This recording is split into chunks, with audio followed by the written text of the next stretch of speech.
Hey, y'all are going to love this episode with Dr. Lois Lee, an old friend of mine, a woman who is incredible. You're not going to believe the stuff she's done.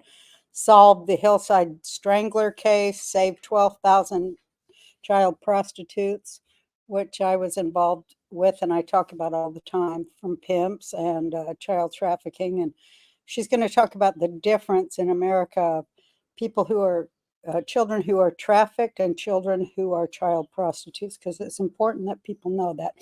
Anyway, so YouTube's trying to shut me out because I'm a Jew and I'm sexy. And so I'm going to start doing this thing where it's going to be, you can find me at youtube.com/@ Roseanne Barr clips. Tell them to go follow.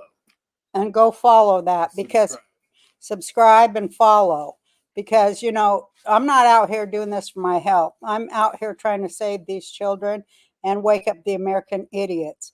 So, you know, you got to be behind me. I'm not just doing this for my health. I need your support. So do it, bitches.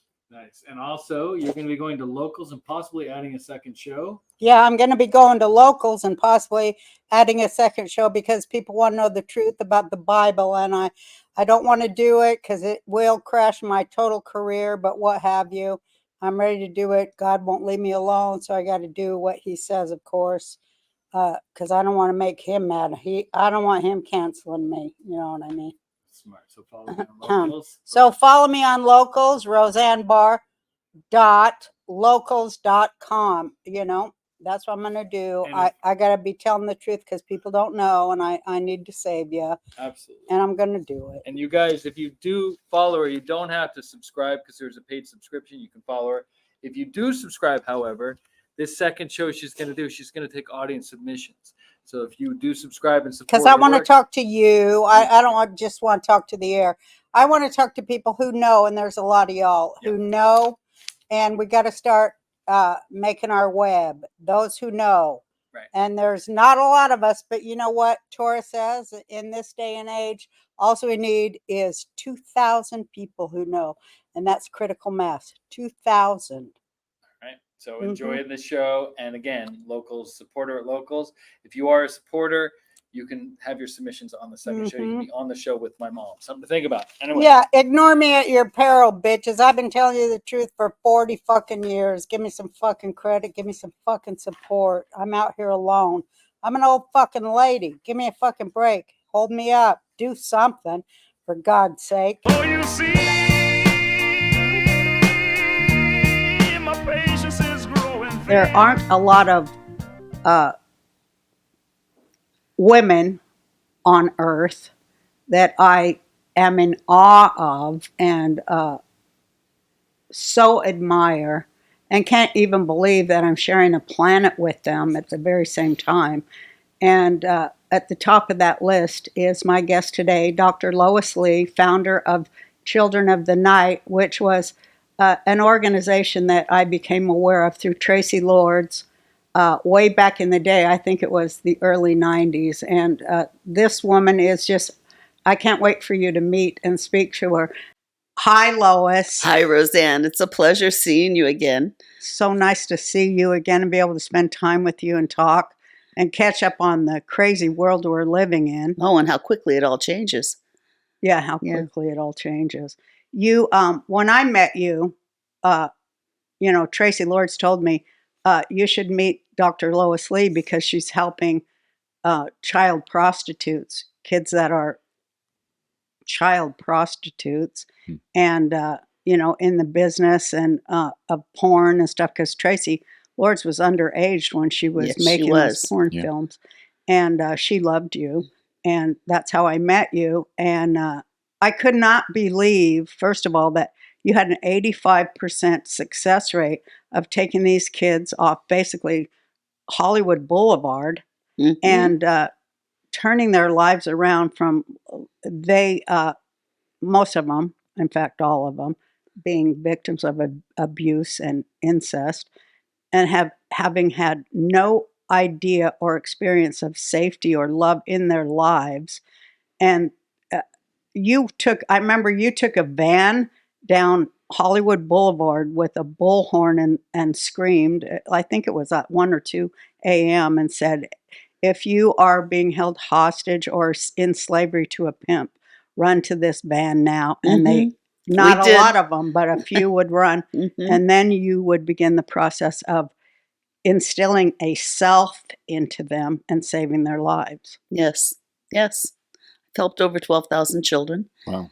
And the matter is, the issue is to really be where they are, whether that's on the streets or knocking on doors in massage parlors or meeting people who are in the business and talking to adult entertainment people. I mean, in the early days, a lot of my kids came from pornographers and adult filmmakers and people who were running the sex clubs because they were making millions of dollars and they didn't want kids in their business.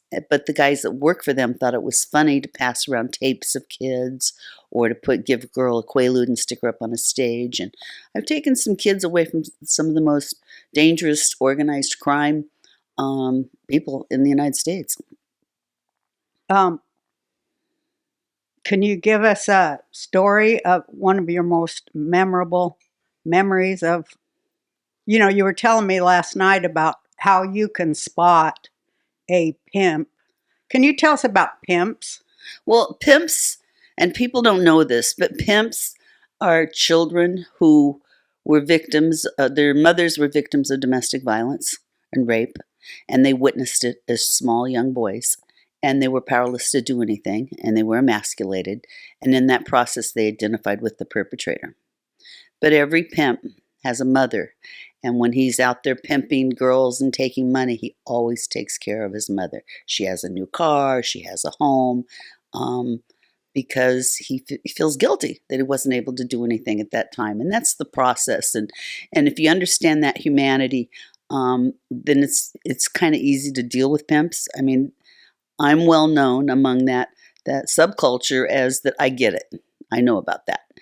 And so, and they'll say to me frequently, come on, you're hip to the game, you know what happened. And not specifically that, but about the whole thing and the situation that they're in.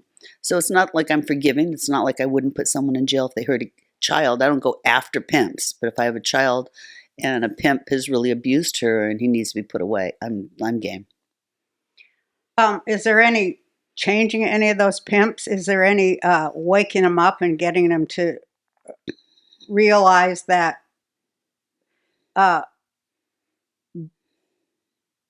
being a victim in childhood has made them that way? Pimps have a gift of gab, so I don't buy into that. And yes, they all find God when they're in prison, and many pimps write me from prison, even pimps that I've testified against to put in jail for life. But I can't do both. I just can't, and I won't try. I'm not going to try and straddle it. I think it would be very dangerous for the kids to see that I was aligned with them in any way. Snoop Dogg reached out one year and wanted to be our MC for our 25th anniversary, and I said no. I said, no pimps, no politicians. Yeah. Well, they're kind of the same thing, aren't they? Yeah, I think so. Yeah. I wonder how many politicians were also raped as kids and made into pretty much a mind slave. That's what it does. I don't have much sympathy for politicians. I don't like them. I see them as real perpetrators. I don't really see them as victims. I don't know what their history is, but I don't like politicians. But I was just trying to get with you to what we were talking about, America's dirty little secret. Yes. And I really want to get into that because every criminal in prison has a background of being abused and mostly sexually abused. No question. But we never talk about that, do we? No. And what we do know, though, is that when pedophiles go to prison, they kill them. Yeah. They beat them up. They torture them. And that's the only real saving grace because you can't rehabilitate them at all. You just can't. They've tried everything from castration, and then they would go out and molest and rape again with instruments. Oof. So it's a vicious circle. It's not received the attention from social sciences it should. Nobody really knows because it's so repugnant to most people.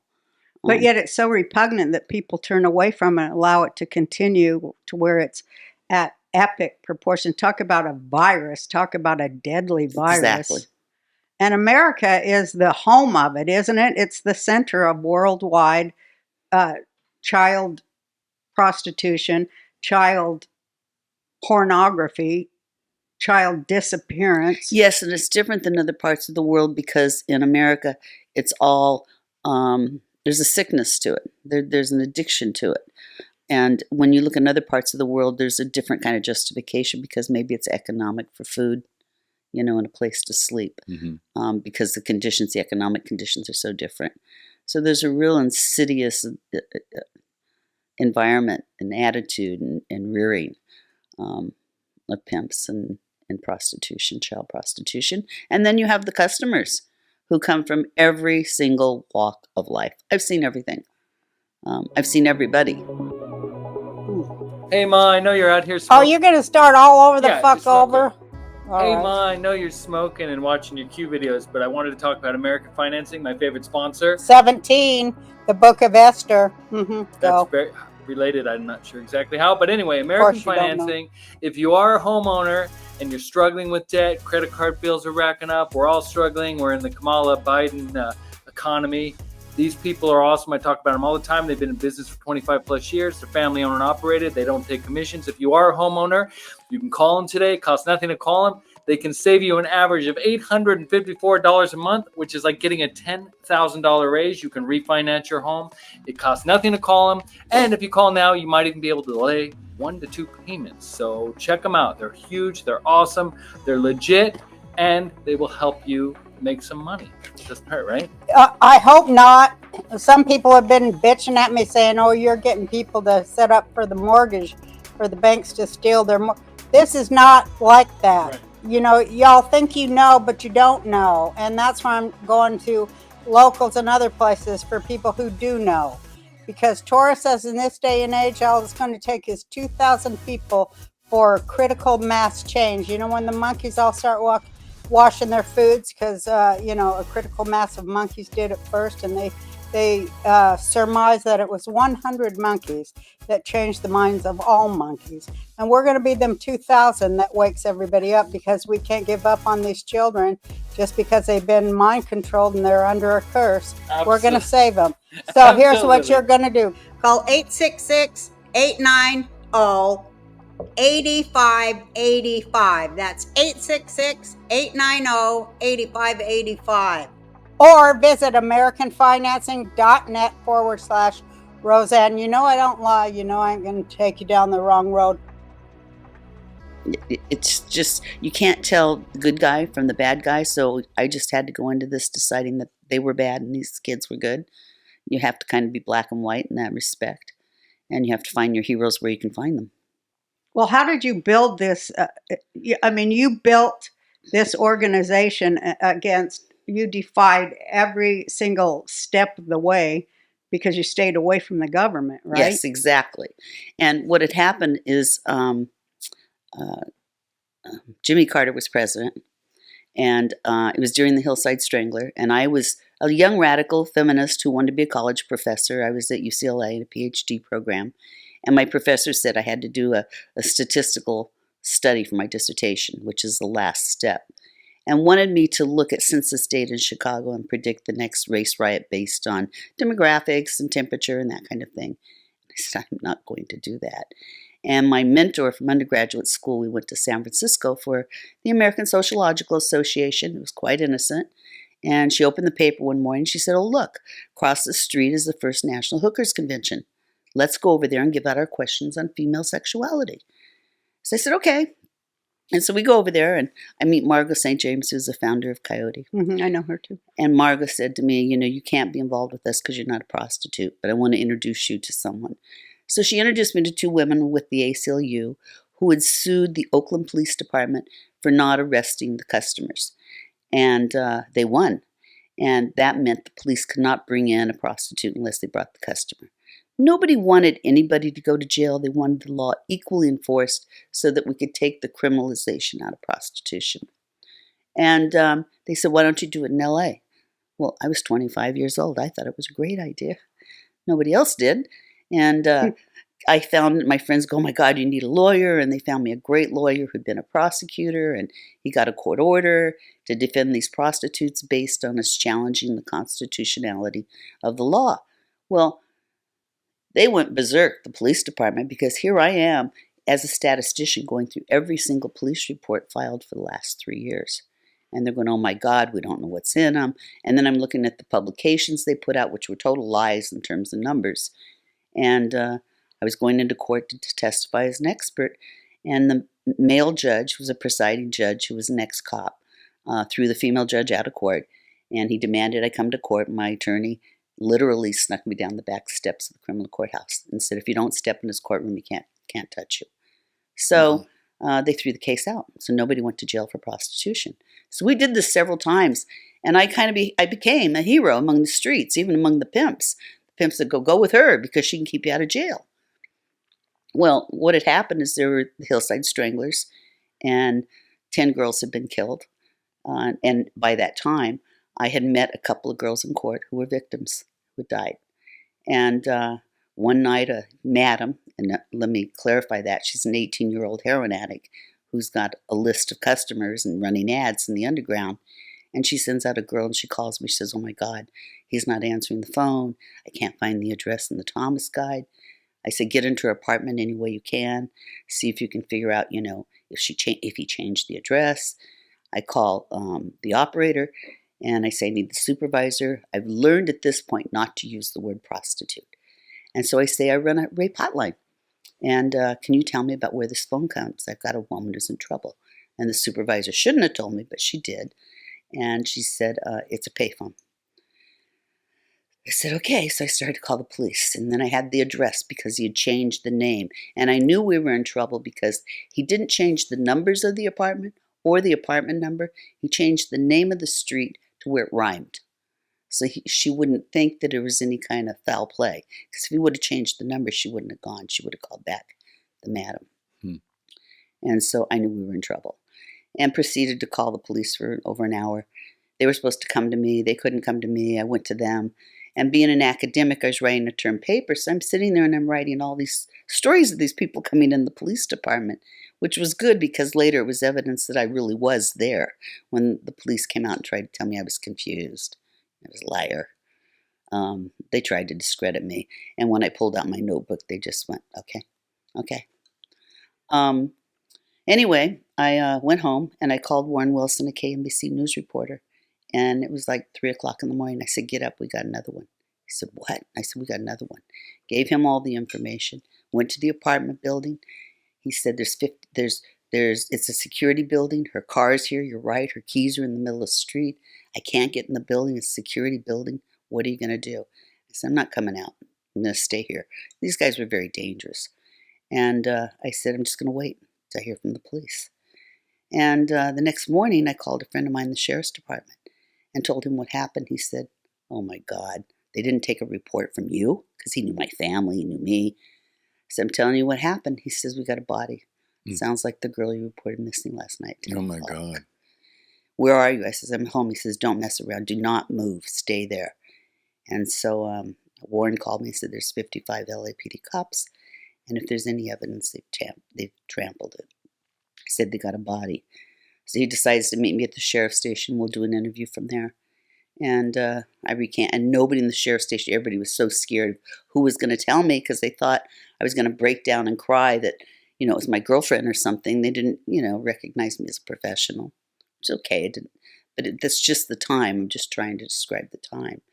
And after we do the interview, I said, where are you going? He says, to the apartment building. I said, I'm going with you. He said, well, I don't think you should. And I said, I'm going.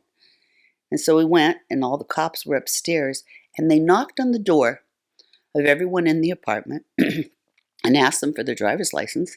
And Kenneth Bianchi, who was one of the murderers, was able to con his way out of showing his driver's license. So he was the murderer. In the building? In the apartment. He lived there. Wow. And they missed it.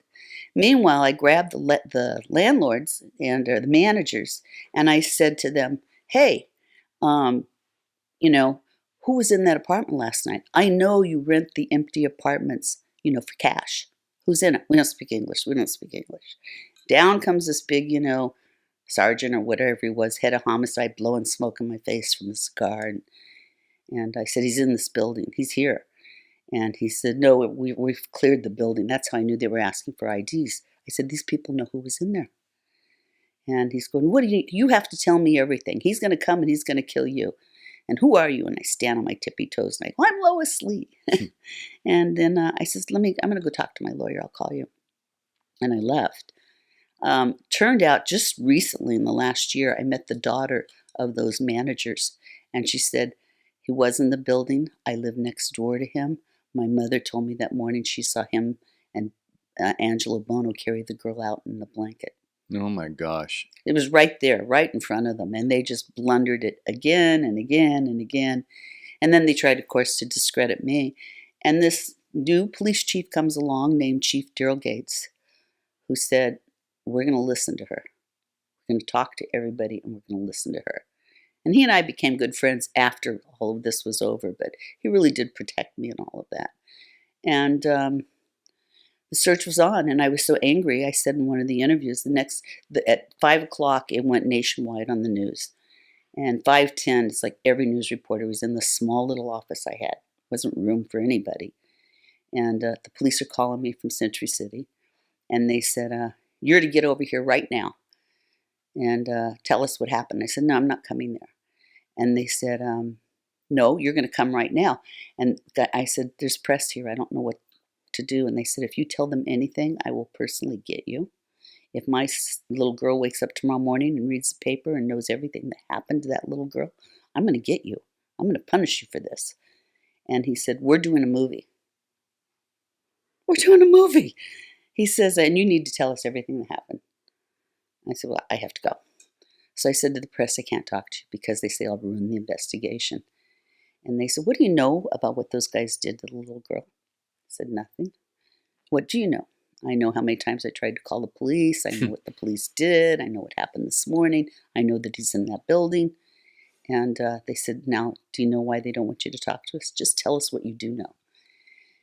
And so I ended up saying in one of those interviews, if you're involved in the prostitution business and you think you know who the Hillside Strangler is and you don't want to talk to the police, don't talk to them. Call me and put my home phone number up.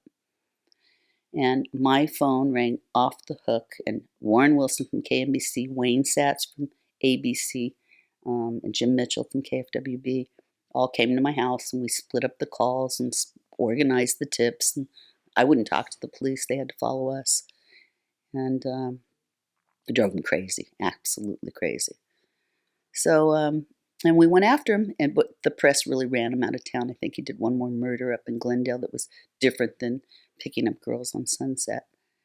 And at the end of it, I made a deal with the police that if I introduce you to a prostitute who gives you information that leads to the prosecution and arrest of the Hillside Strangler, will you wipe out her criminal record? And the sheriff's department said, yeah. It's okay. So I introduced them, these girls. They didn't think the information was very valuable. And about a year later, one of the girls calls me and says, call up those cops. They caught one of the guys in Washington. When she saw him, she said, call up those cops. Ask those cops if they have a upholstery repair business in Glendale. And she described it to a T, a Marilyn Monroe calendar on the wall. And I said, okay. I said, give me your number. She says, I can't. She says, because Lucky knows you're working with the police. Lucky was her pimp, who I knew. And she says, but I'll call you back. And I called them. They said, we need her, we need her, we need her. And I said, well, she'll call me. And never heard from her, not for months. I get a letter from her. She's in jail. And so what happened was that she says, remember those cops? Can you help me? And I said, sure, I can help you. So I called them up and I said, I found her. And they go, where's she? I said, she's in your jail.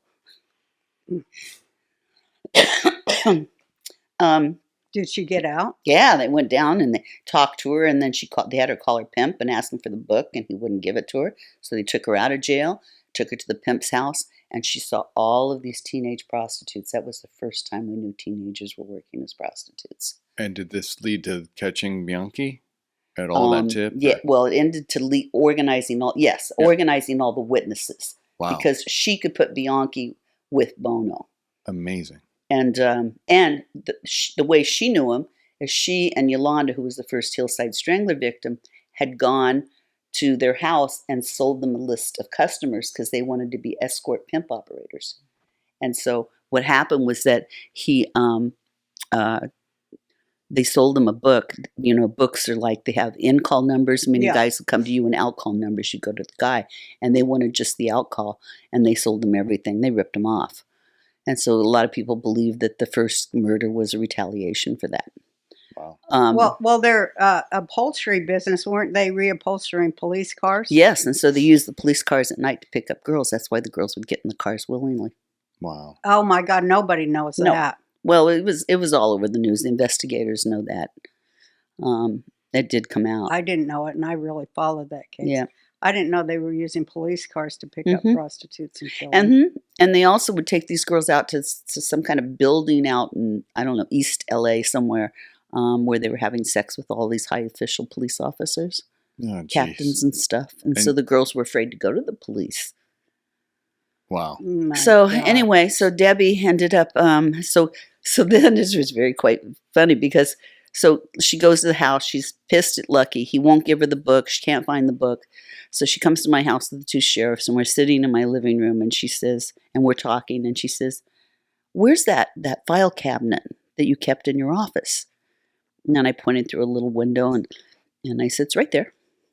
And she got up and she opened up the bottom drawer and she pulled out the book. She goes, "Here it is." I said, "What's it doing there?" And she says, "We all knew you didn't work. So, you know, the books are worth money. So we would Xerox the books on the attorney's Xerox machine where my office was. And then they'd keep copies in the bottom drawer." So they knew they were safe. So that was the physical evidence. And Wow. And you're a college student at this time? Or? Wow. Working on my PhD. What a start, right? Well, and I had to turn in a term paper, and I called my professor and I said, "I can't write. I just can't write." And I told him what happened. He said, "This is so important." He says, "Just run with it." He says, "I'll give you a B. If your paper's worse, I'll lower your grade. If your paper's better, I'll give you a better grade." He says, "But just run with this. It's so important. This is what sociology is really about."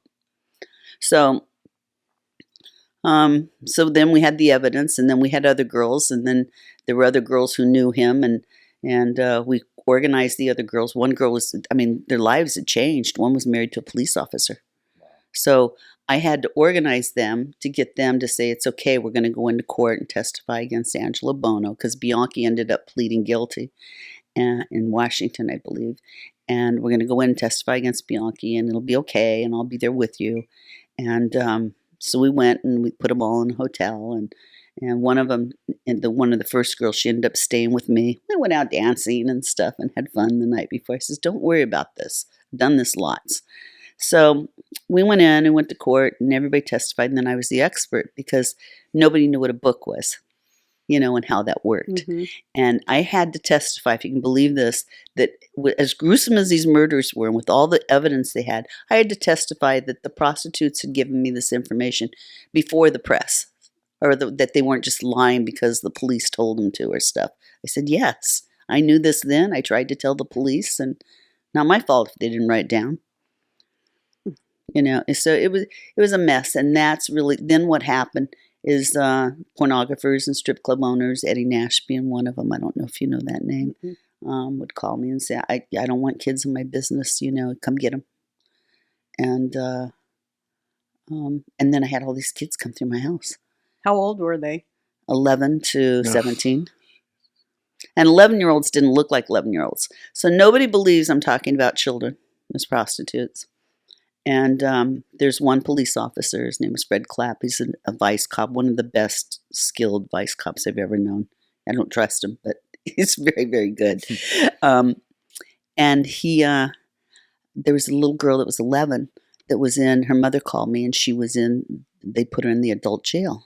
So I called, and I was well known enough, so I just called and told the captain of the jail. I said, that's an 11-year-old kid, get her out of there. So she put her in juvenile hall. So there was a date when I was supposed to go to court and meet her in juvenile court. And I go and I walk in, and the women look at me. The judge is not there yet. And they go, "What are you doing here?" And I said, "I'm here for this case."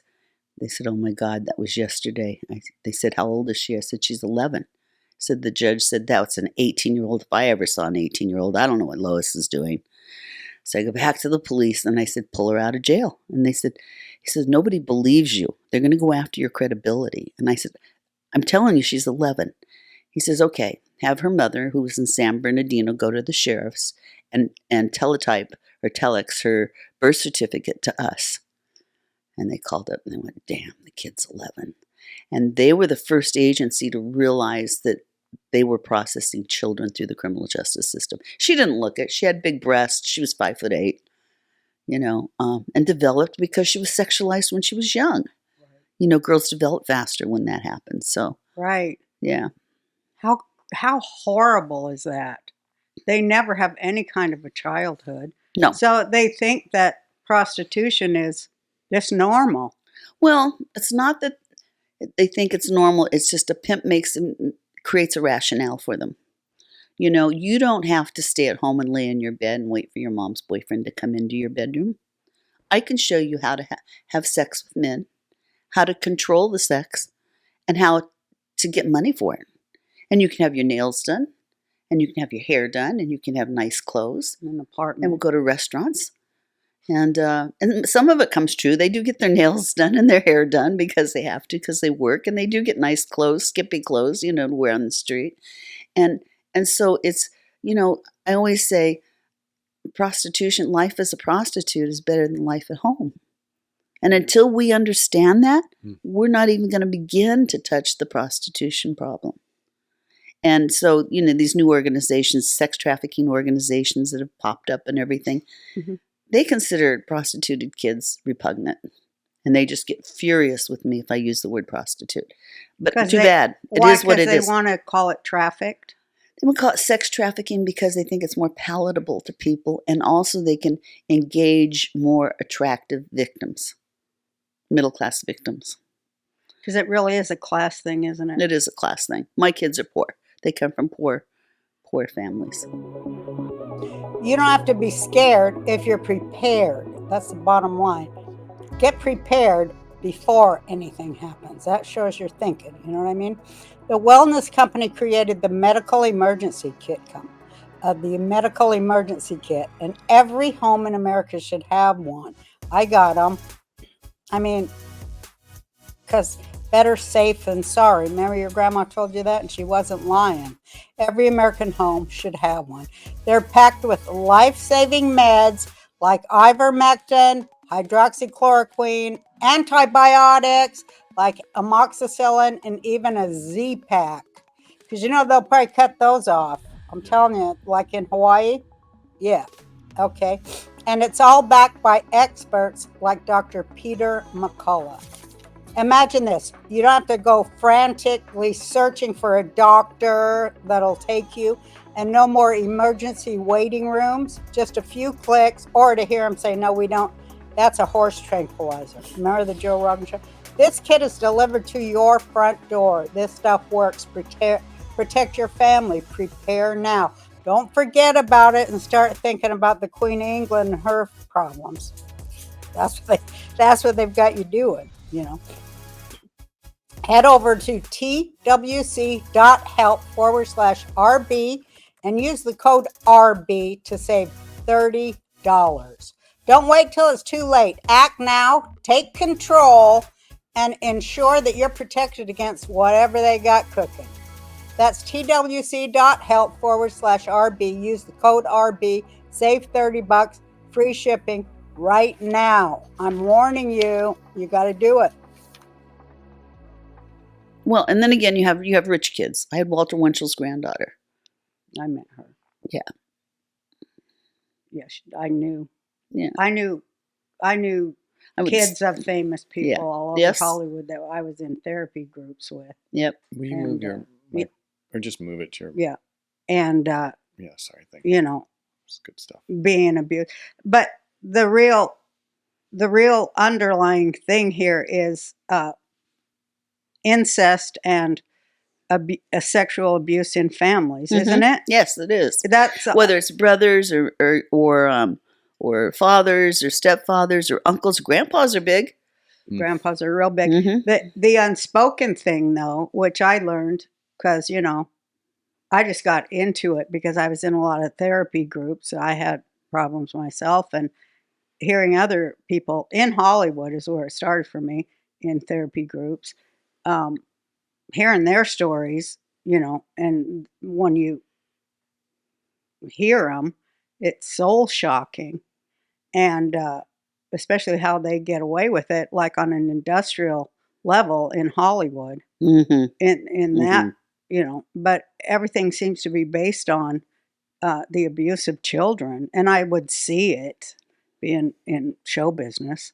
I would see it when mothers would come to audition their kids for my show, and it would just disgust me.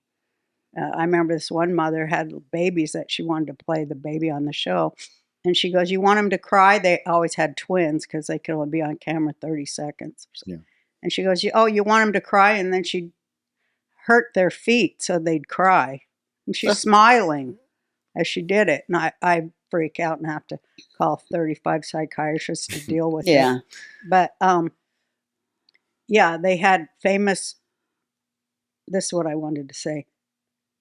The first time I got kicked out of the feminist movement, we were talking about this, is when I said that boys were victims and that women were also perpetrators. That's Yeah. true. They It's did not no. want to hear that. Nope. No. Because I knew, like in polygamous families, it's often the co-mothers that molest the daughters. Mhm. And that is so covered up. Anything that women And their do. sons. Yeah. And the sons, yeah. I mean, I hear lots of that from boys, that it started with their mother. And, but the feminist movement is also another middle class movement. Yes, it Yeah. is. Totally middle class. And so they miss, a lot of what's going on. And that angers Well, me. they despise the working class. Hmm. I mean, look at them. You can see it on the internet. They're all pretty much academic, Mhm. and they despise the filthy Trump voting working class. Hmm. It's disgusting. They They don't even understand class. I had a meeting, a Zoom meeting with a trafficking group with the city of Los Angeles. One was a DA, and they said, "You stop using the word prostitute. You can't use the word prostitute." I said, "My kids are prostitutes, and you won't let them in your programs." And the DA said to me, "There is a law on the books that says if you refer to a child as a prostitute, you can go to jail." I said, "Come get me." There's no law.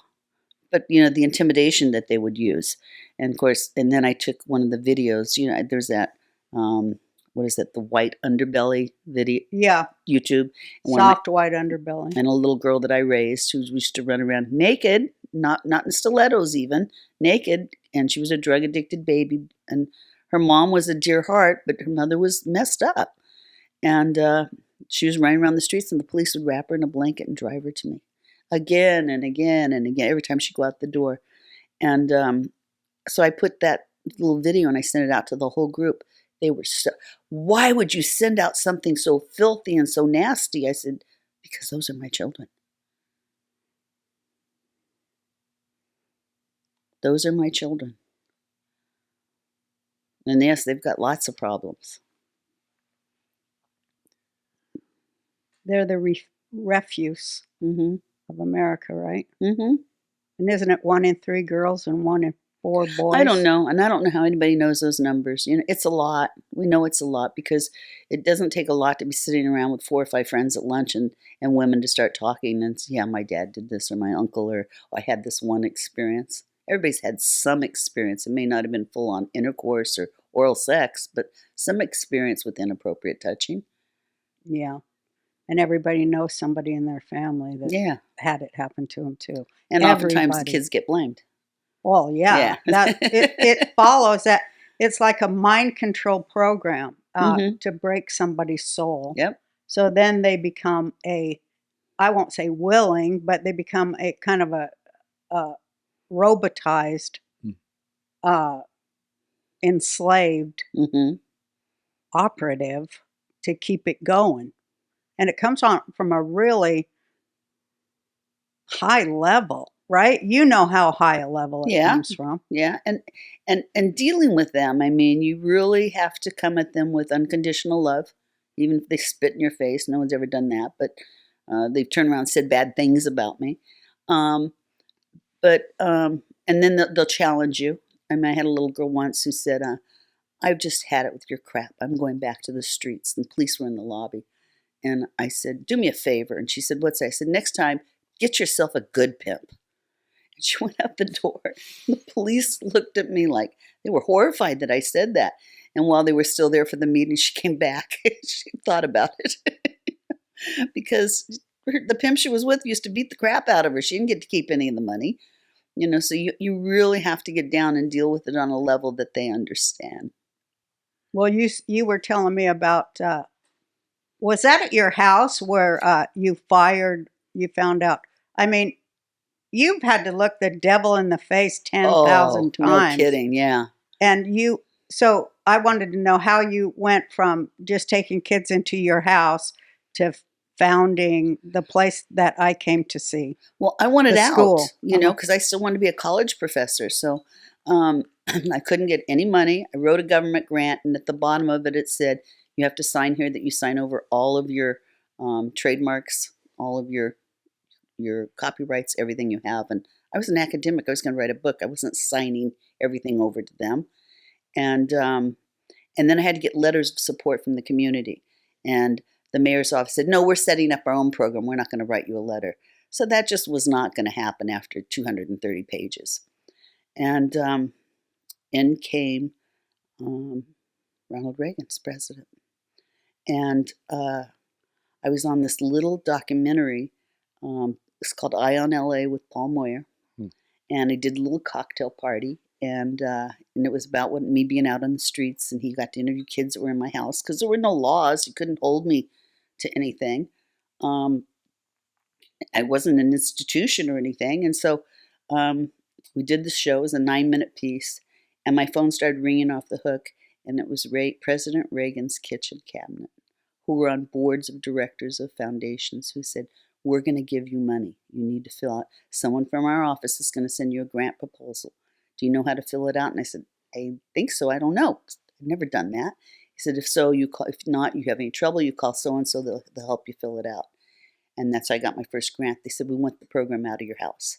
So now I think I'll set it up in Hollywood and I'll turn it over to the university because that's what we always did in the university, except nobody in the university wanted it. And people were so stupid. I mean, some of the people that worked for me, I've had really great people help me, but I've had some very stupid people.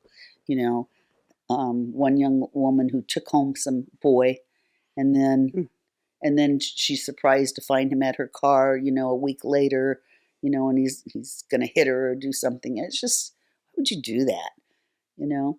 So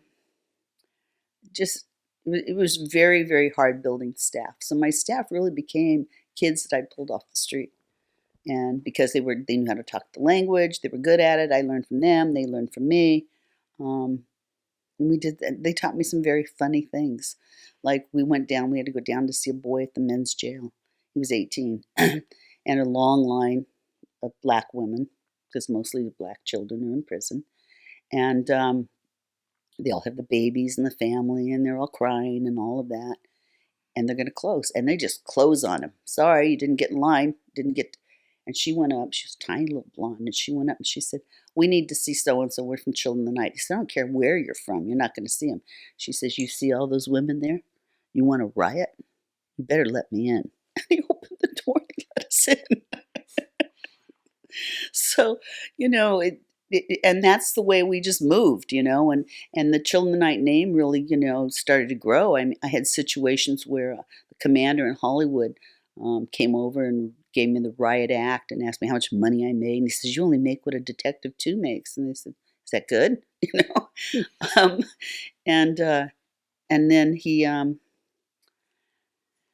And then he said, Hollywood really doesn't want you here, and so on and so forth. We know what you stand for. I says, what do I stand for? And he says, you stand for decriminalizing prostitution. I said, yes, I do. I said, but is that immoral or illegal or, And I said, let me tell you something about the man that told you that. He helped me with a press conference once. And he said to me at the end of the press conference, he said, now you have to pay me back. And I said, I'm not a prostitute. And he says, well, then you have to promise me if you ever become a prostitute, I'll be the first one. You gross. That commander ran out of my office, went and tore this guy up and in the community, was a big community person in Hollywood. I don't want to say who. And then LAPD became my loyal friend. And then he had to call. I said, do this television show with me. So he called down to press relations, who had already been through everything with me through the Hillside Strangler.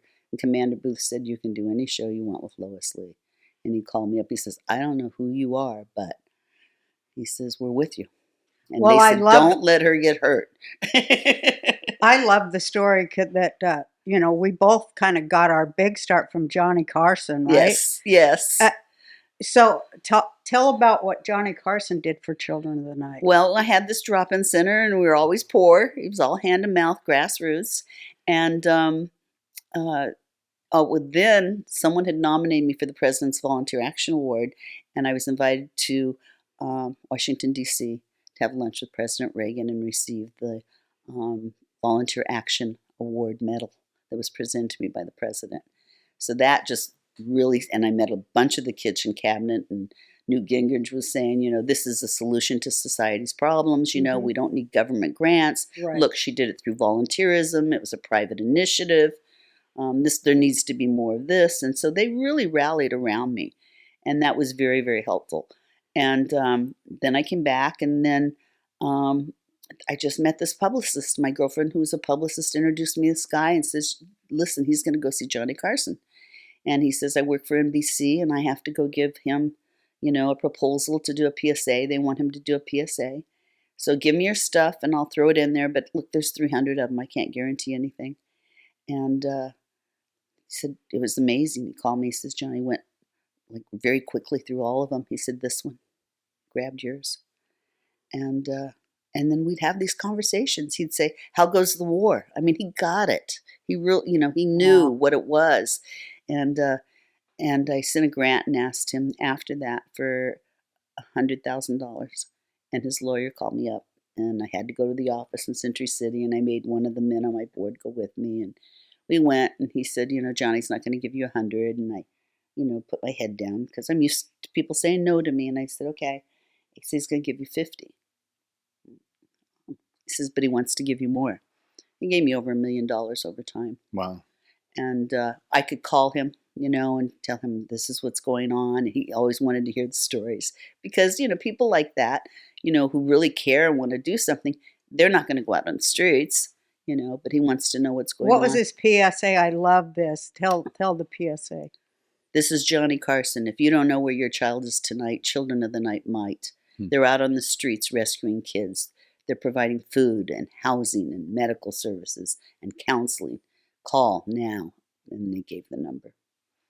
God, That's he's awesome. such a But he did hero. 5 of them. And so they would just run, and people just would be shocked, that Johnny Carson would do that.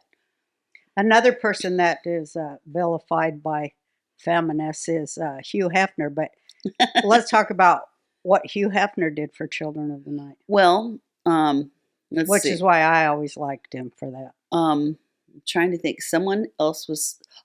So one of the people from the Reagan administration, or his kitchen cabinet, another very, very wealthy man, the household name you'd know, called me in to meet with him, and he said, I'm going to help you. And he says, we all want to help you. And so he sent me over to meet with a woman who was head of the Republican Party. And he called her from his office when I was sitting there, and he says, I want you to put her together, set up the nonprofit, set everything up. Let's get this going.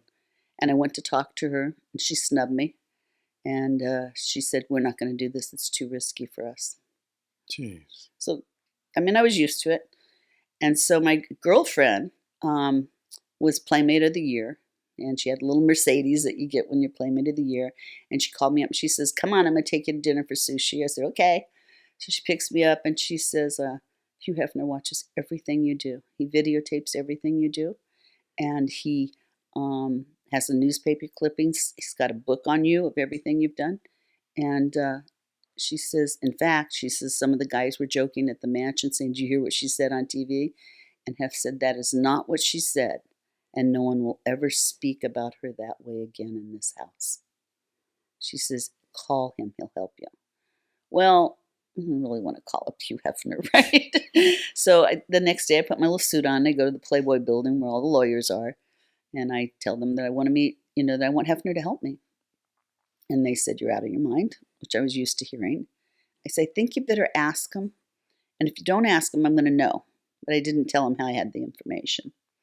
And so I went home, and they called me back the next day, and the room was lined with attorneys. And it was like a big, burgundy room, rosewood, and conference tables. And I'm standing there, and they said, they're looking at me like I'm from outer space, and they go, Hefner's going to help you. I said, yes, I know he is. So he doesn't know how yet. It's okay. And he was setting up gambling casinos at that time, so there was a problem with licenses and the City of Fathers and then prostitution. But he gave me a grant from the Playboy Foundation. It wasn't very much, and he introduced me to his daughter. And he wanted me to work with his daughter, but it was not really the kind of thing Christy wanted to do. And which was okay. I mean, I'm used to people saying no. And I just kept, and we just started doing publicity. And then, of all people, the publicist for Elizabeth Taylor calls me and says, oh, the same girl from Playboy says, AIP is talking about you. They're all talking about you. They want to do something with you. You got to go see them. What's AIP? American International Pictures. Okay. And I go over there to meet with them in Beverly Hills, and the publicist for Elizabeth Taylor and Richard Burton is there. And they've got a film called Madam Kitty. And it's about a Nazi brothel and how it was used in order to get intelligence information from the soldiers. Mm-hmm. And it's fine with me. So they said, I said, okay, we'll do the premiere. And she says, nobody can put together a premiere in 8 days. I said, I can. So I said, I'm going to need some things. And they said, what? I said, I can provide hookers right off Sunset Boulevard. I can, and the town went crazy. They provided clothing, hairdressers in Beverly Hills. Someone donated Ozlots, because the name of the organization at the time was CAT, California's Advocacy for Trollops, because my work was all about suing police. And meanwhile, these kids are like creeping in, starting to take over my life. And we did this event, and with Klieg lights and the whole thing, and limousines, and Hefner, I asked him for the house, and he said, no. Not him, but his people said, no. And he was supposed to go to the Carter inauguration, and so I went and got the guy who got all the girls from UCLA to go to the Playboy Mansion to dress the house for the big parties. And he was a house sitter or something. And so I said, I need a house. And he said, you can use mine. So now I'm in Hefner's backyard. And they said, he's coming. And so the funny thing is that when he came in, and Valerie did an incredible job of getting Faye Dunaway and other stars, Elliot Gould and stuff, is that when Hefner came in, the girls who were handing out all of the information on CAT were all girls that hung out at the Playboy Mansion. We were all the same age. We all got our nails done together. We lunched together, So he goes, if I would have known you were going to handle it this way, he says, I would have done it at my house. I get my daughter to do it for the house. I says, well, I'm going to do one every year, so I need it next year. And from then on out, we did fundraisers at the Playboy Mansion. He picked up the tab for many years. Wow. I mean, it's astounding. And it was privately supported too. Never government money. Right. No, never government. And the government, the problem with the government money for me is that, like you, I tell people what I think. Right. And so they would have always been threatening me with pulling my grants. Well, isn't your program for, I guess it's a rehabilitation program, isn't it?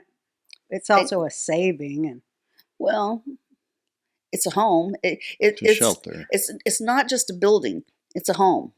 I mean, and I still have kids that I've helped, who have tragedies in their life today, who are older, who have their own kids, and I still help them. So it's an organization of people.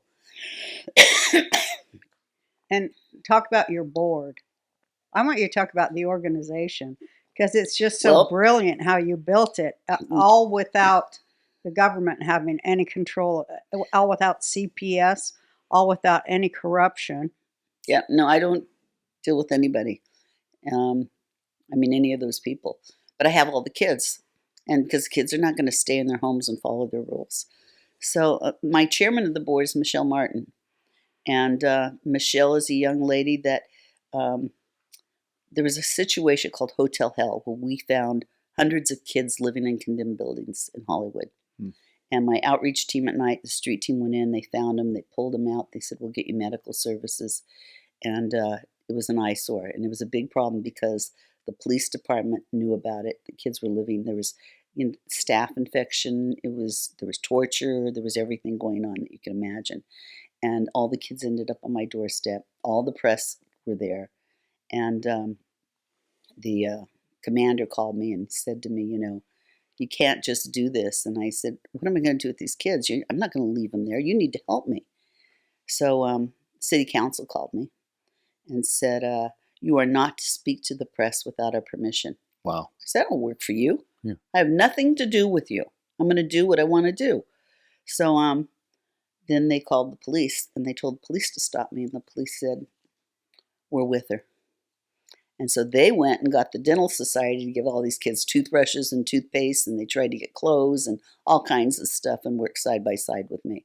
And then we got them all into the free clinic, and we got Children's Hospital involved. And the Assistance League, the little ladies group in Hollywood, we had the Red Cross come in and bring in cots, and they allowed us, their staff stayed up with the kids and supervised them so they could sleep there for a couple of nights. And then church organizations took them, and then one church guy was in showers with them, and I had to pull them out of there. That's what I worry And about. it's, Predatory the people you sometimes. run into. Is because when you go in to help evil, you're going to pull out evil with it. Yeah. And that, Right? Mm-hmm. How old were those kids? Oh, 11 to 17. 11-year-olds who were pregnant that were by parolees who were, they were older. But anyway, Michelle, I want to tell you about Michelle. She was there, and she had been a prostitute, and the police commander who I was close to called me up and said, one of your caseworkers has got a warrant out for her arrest. I said, really? Who's that? And he says, Michelle Martin. I said, she's not a caseworker. She's a 15-year-old kid who's just full of herself, who's giving an interview and telling the press what's going on. And he says, well, she's got a warrant out. And I said, well, let me take her to court tomorrow. He said, you'll take her? I said, of course I'll take her. I'm not hiding criminals. Let me go take her and clear it up. And so I went into court, and they said, well, will you take her? And I says, what do you mean take her? Well, can she go home with you? And I said, well, I guess. No paperwork. I never had to sign anything. It's absolutely amazing. And so she came home with me and lived with me for quite a while. And then she worked in the office, and she went to the continuation school. And then I put her in a foster home, and then she later ran away from a really good foster home because the woman was just boring. And she ended up back on the streets. And she called me one day, and she said, I was sleeping in this building, and this guy, I woke up, he was on top of me. And I said, Michelle, that's what happens when you're doing drugs and sleeping on the streets. Yeah. I'm a realist. You can come in, you've got other alternatives, that. So we've been very, very close. She now has 3 kids. She came back in. Yeah. And I didn't even have a home. She came back to my house, and then she started doing the shelter things. And she went back and forth. She can get off the streets real quick. So now she's chairman of the board because I think it's appropriate to have someone who's, been through the program. And she works for Phillips 66, and they just honored her. And she did a 60 Minutes interview with me. Because 60 Minutes came along, and this is another story. I go to New York, and this toy company, and they're going to support, child abuse organizations, and they put me on TV to promote their toy products. And they said, wow, we didn't know you were such a good talker. And then we go to dinner, and I said, so what do we do now? And they said, well, we can't really support you. It'll look like we're supporting child abuse. What? How do you figure? So there was a meeting with some of the other agencies the next morning. This guy said, I want you to come breakfast with me. And I'm sitting there having breakfast, and this woman leans across the table, and she says to me, my name is Mimi Edmonds, and I'm with 60 Minutes. I'm going to do a story on you. And I was pregnant. And so we did the story. And we even included Hugh Hefner and Ronald Reagan, and it just showed how, I just covered the whole map and that I was about ready to open a home. I was raising the money. I raised $7 million off that appearance. Wow. And And then it ended with Michelle, with Ed Bradley saying, "You can't guarantee you won't go back to the street." She says, "You can't guarantee anything in life." She says, "Nope, you can't guarantee it." And he said he got more hate mail ever in his career for doing that to that little girl.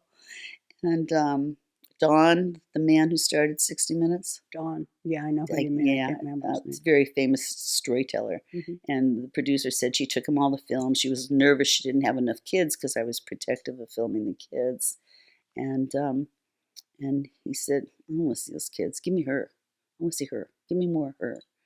And he really wanted to tell my story, and he did. And built the home. And you saved 12,000 kids, you said? Well, by now, yeah. And I it's mean, still it's even up. more than that because Yeah. I'm still helping 500 a year. I don't. I mean, I know what the numbers are. I could go back. Yeah, but it's a lot. You said last night when we were talking that I said, "Do you ever give yourself the space to like absorb that you saved 12,000 No. lives?" And you said, "No, I always feel bad for the ones I lost." Yeah, and those are the ones I tend to remember the most. I mean, I know all of them. It's funny because we do this Christmas thing, Christmas party still, not really a party but gifts, and my staff goes, "Nobody's calling, nobody's calling," and so I go in the office the next day and they go, "What did you do?" And I said, "I put Santa Claus on my Facebook page and said, 'Hey kids, where are you? It's Christmas,'" and the phone's ringing off the hook, because all of my kids pretty much now have pretty good lives. Many of them, and they've got kids, and they've got kids that are all the IEP. I have an IEP specialist that will go in and make sure that the school district gives them the services they want, they need, and What's IEP? individual educational plan. If a child has special needs, you can Okay. force the school to give them certain tests. Right. And if you have an expert to interpret those tests, you can force the school and you can recommend what kind of placement, even residential care. Oh, okay. So school districts don't like doing it, so they delay it and delay it and delay it. But we have the top IEP expert. Can I ask you a question? You told me something fascinating when you and I had lunch, which I didn't know how to take at first because, I don't know if you know this, but in our political sphere, I mean, child trafficking is like the number one issue and talk about all the time. And, it's pervasive and deep. And we think there's like an elite pedophile ring. And you said to me, the numbers aren't that bad. There's really just like 100,000 or something you said to me. Child prostitute. Yeah. Is there one question. Is there a difference between child prostitutes and child trafficking victims? Yes. Okay. Yes. What is it? Well, the difference is the It's Department of Justice. It's a fundraising difference, really, for That's the what I Department said. of Justice Everything's fundraising. to get money from Congress had to justify. They went in originally with child prostitution, but they didn't have enough child prostitutes, and they really kind of had to go through me to get to them. Yeah. Because those were the good cases. These pimps are not running, the girl next door necessarily. Right. So when they got into it and thought what they wanted to do, they had to expand the definition. So child sex trafficking could be any girl that was molested. She doesn't have to be a prostitute. Any girl who was raped as a minor. Any teenage pregnant girl. So they created another term called CSEC, commercially sexually exploited children. So that encompasses hundreds of thousands of children, and Yeah. that's where they get their numbers. But now, I'm a researcher and I can't get away from that habit, but so you look it up and you see that they only arrested 2,000 people for prostitution in a year. Then the only 1,000 of those cases were prosecutable. Okay. So And most of them are sex workers. They're not Gotcha. kids. okay. So and some of them are customers. So my second question, and I'll back off. Does that mean the issue is not as prevalent, or they're just not really taking care of the They're problem? not taken care of. So And there could be more that we don't even know about. Yeah, I'm for dealing sure. I'm dealing with the lowest of the low, children that are abducted. I have helped women, or women have come to me who are adult women. They've come from some of the wealthiest families in this country who were molested and Yeah. raped and tossed aside, and not having access to not being named in the will because they want to pretend that they don't exist, and they want to leave all their money to children. And it's really sad because when you're abused that much, mental illness goes with it. Yeah. So it's an Of issue of credibility when you're trying to fight these, cases, and to find a lawyer to take that on with no cash up front. It's very, very difficult. Epstein Island and that whole thing. Did you ever come across any of that? Or Oh, yeah. I know so many of the victims, and EpsteinJustice.org, Nick Bryant's organization. I'm involved in that. It's all about the victims and about demanding that the names of the customers, is revealed. I think he wrote the Franklin Papers, which is about boys and previous presidential candidates. And I was contacting the 80s to be the expert witness, because a lawyer was going to civilly sue Epstein, and in the when- 80s? in the 80s. Hmm. And the Department of Justice went after him to try and take his law license. So it is. And friends of mine who were other lawyers, advocates that I'd worked together, they said, you got to have Lois. So I said, I'm available. So the police chief was so furious that the Department of Justice wouldn't do anything, because, presidential names are on that list. And All of them, probably. I don't know how many. I mean, but a lot of names are on that list. I Yeah. mean, some of the wealthiest people in the country, or in the Right. world even. Right. And There is an elite trafficking ring. oh, no question, no question. And so what happened was the chief of police, I think in Fort Lauderdale, was so furious that he prosecuted him, a federal crime, but prosecuted it in state court under the state laws. And Epstein got prison for, I think, 18 months. Yeah. But he got work furlough. So his limo picked him up every morning, took him to his office. He went up to the penthouse where he probably had all his toys. Yeah. And then he went back at night, which was probably all dressed up, as we know you can do if you have money and you're in prison. And it went on. And he also went to deposition Prince Andrew. The Queen had moved him out of the country when he Mhm. got there. Just lots and lots of cover-up. He said the only person that helped him was when he called President Trump at the White House. And he picked up the phone. And Yeah. he said, what do you need? I'll tell you everything. And that's why they don't like him. Well, one of the reasons, Yeah. he's like the whistleblower. Yeah. It puts us all to shame. Yeah. Wow. Yeah. That's anyway. Thank you for answering that. That's Yeah. But because when you said that to me at lunch, I so was like, that's "Am I just crazy?" like when banks use the term fidelity and trust, which is a bullshit screen for them stealing everybody's money. So when they say they're working on child trafficking, that's a bullshit screen to not do anything about child prostitution. Exactly. Which is exactly what's happening in California right now, right? You're right. Because that Well, it's all over the United States. but especially in California, because you said there's 11-year-old girls in high heels naked on Figueroa Street Mm-hmm. in the daytime. And they have 9-year-olds too. There was one 9-year-old they found. In the daytime, Yes. performing sex acts Yes. at 2 p.m. where families are driving by Right. in the streets. No families. Everything shuts down on that street. I mean, because there's schools and there's community centers and the fences are high and the lights are out and they've got, rails on their windows. They're scared. But men just come through one right after the other to have sex with them. And the state government knows about this. Oh, And the they police just are out there. The police are out there. But California law just decriminalized prostitution. Yes. And now they not only won't arrest child prostitutes, but they won't do nothing to help them either. Yes, they do. They pick them up and they turn them over to DCFS or DSS, whatever, Department of Children's Services. Which also prostitutes them. Well, it happens a That lot. was my next question. Are It those happens a lot. agencies involved? So it's like, No, the police involved? No, the child services and CPS. We've had other whistleblowers on the Yeah. show. About that. Well, I mean, certainly Not we've all had of them. kids who've been abused, Yeah. by those people. in that system. In that system. Is it just But people? you think attracting- about it, you got a 13-year-old girl who's naked, maybe in stilettos, and a social worker's waiting at the police station and takes him and drops him off at a foster home. Yeah. Where do you think that child's going? She's going to the bedroom, right. right? Exactly. And you can't dress her up in pink and blue and say, we're going to go to school tomorrow. It just doesn't work that way. She's out the window before any of that happens anyway, unless she grabs what she can steal. Because the kids will call me when they run from the foster homes and they said, the police are chasing me. I said, drop what you got. Probably committing a law, violating a law, but Well, their only hope is to find their way to your organization. Well, I but mean, my my hands are God. tied too. I can't put them in any shelter. You can only, the federal law says you can only put them in foster care. And you're supposed to give the FBI first shot so they can interview them and see if they have a pimp, because then they're going to go on a material witness hold in juvenile hall. Where they stay in prison as long as they want them there, right? Yeah, well, until they testify. No crime, no criminal record, so they're not violating any child right laws.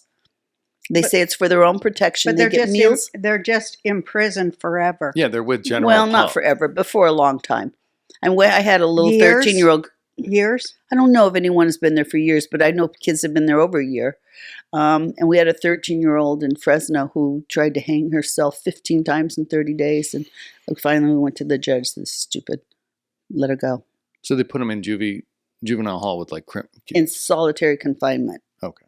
They don't want anybody talking to them. Okay. Federal government, they don't want any That's counseling. awful. They don't want them talking to anybody about their case. It's all theirs. Is it ineptitude or is it criminal? Like, is that, I can understand the It's all It's argument. all about protect them. control. It's control. They're lazy and it makes their job easy. Right. You know, I used to have this FBI agent, and I said, you know, you're the only one, you know, who really, you know, lets the kids stay here and you don't worry about it. She says, I'm the FBI. You don't think I can find a 16-year-old you know, when I need her for court?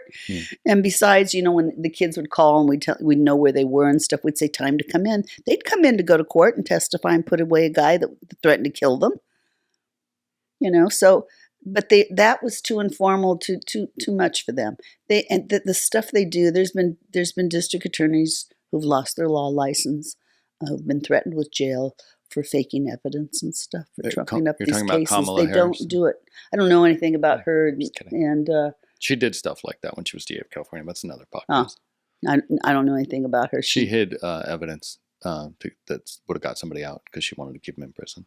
That's true. Tulsi called it out. But another episode, sorry. I'd love to hear that story. Yeah. No, we will. You tell will be a lot in the It's next few gonna months. come out a Yeah. lot now that she's in the box, Mm-hmm. big public box. But do you have any hope? I have lots of hope. Because I have so many kids that are making it, you know, and they pick me up every day.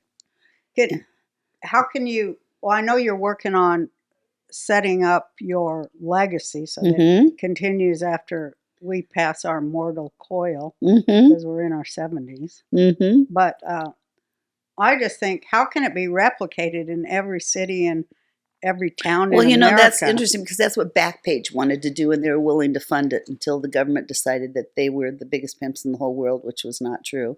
They ran a newspaper that ran free ads. Well, it was Because there was Village a Voice, real right? Wasn't it Village Voice? And their Well, Backpage? they owned Village Voice, and when they sold it, they kept the Backpage, which was just the free press. And it became, they stumbled on it. They weren't after it to run child sex trafficking.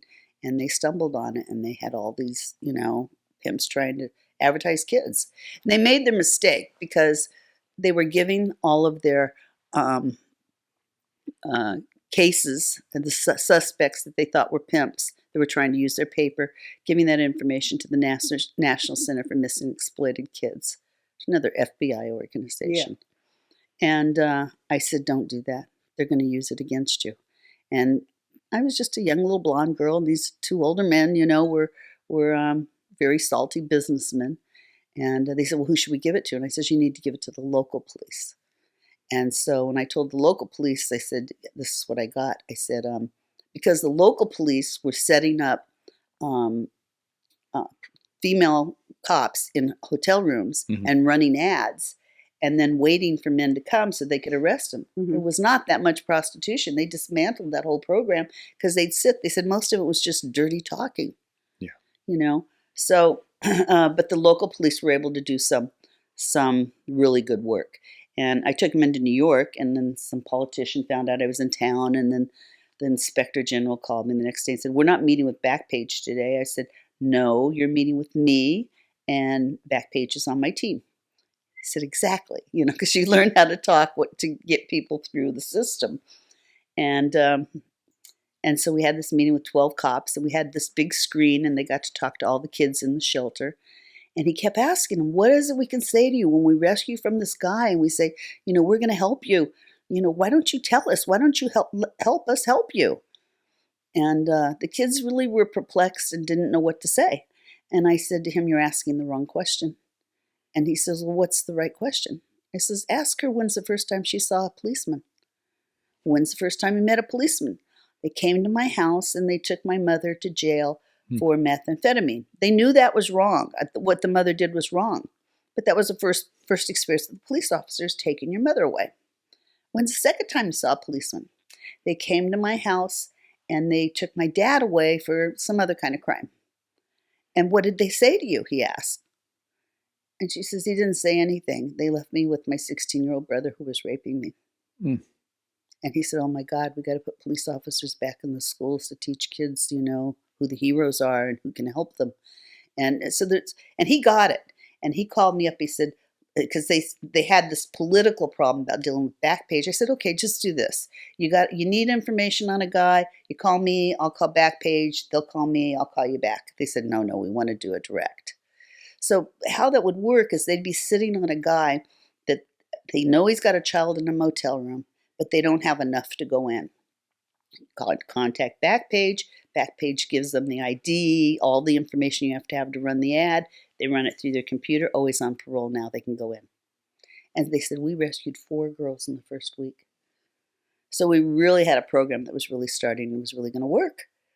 But it kind of would have run the government, out of business of Child trafficking. I hate to say it. No, this is the right place to say I mean, it. I'm not saying they're child traffickers, but Some run them out of of the them business Some of of them rescue. Of course they are. Yeah, it's fundraising. Yeah, it's all Yeah. Well, if you're- fidelity and trust. That's where you'd And go. do you if know you're- I steal have your never money. been invited to testify in front of Congress?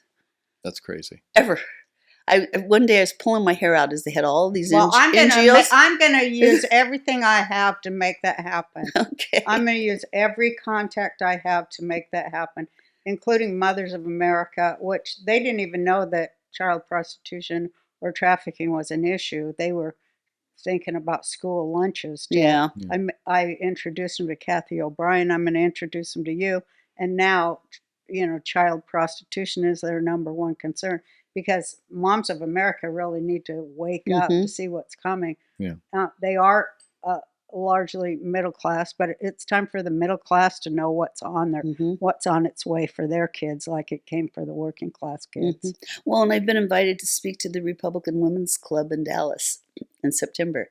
So it's like there are agencies.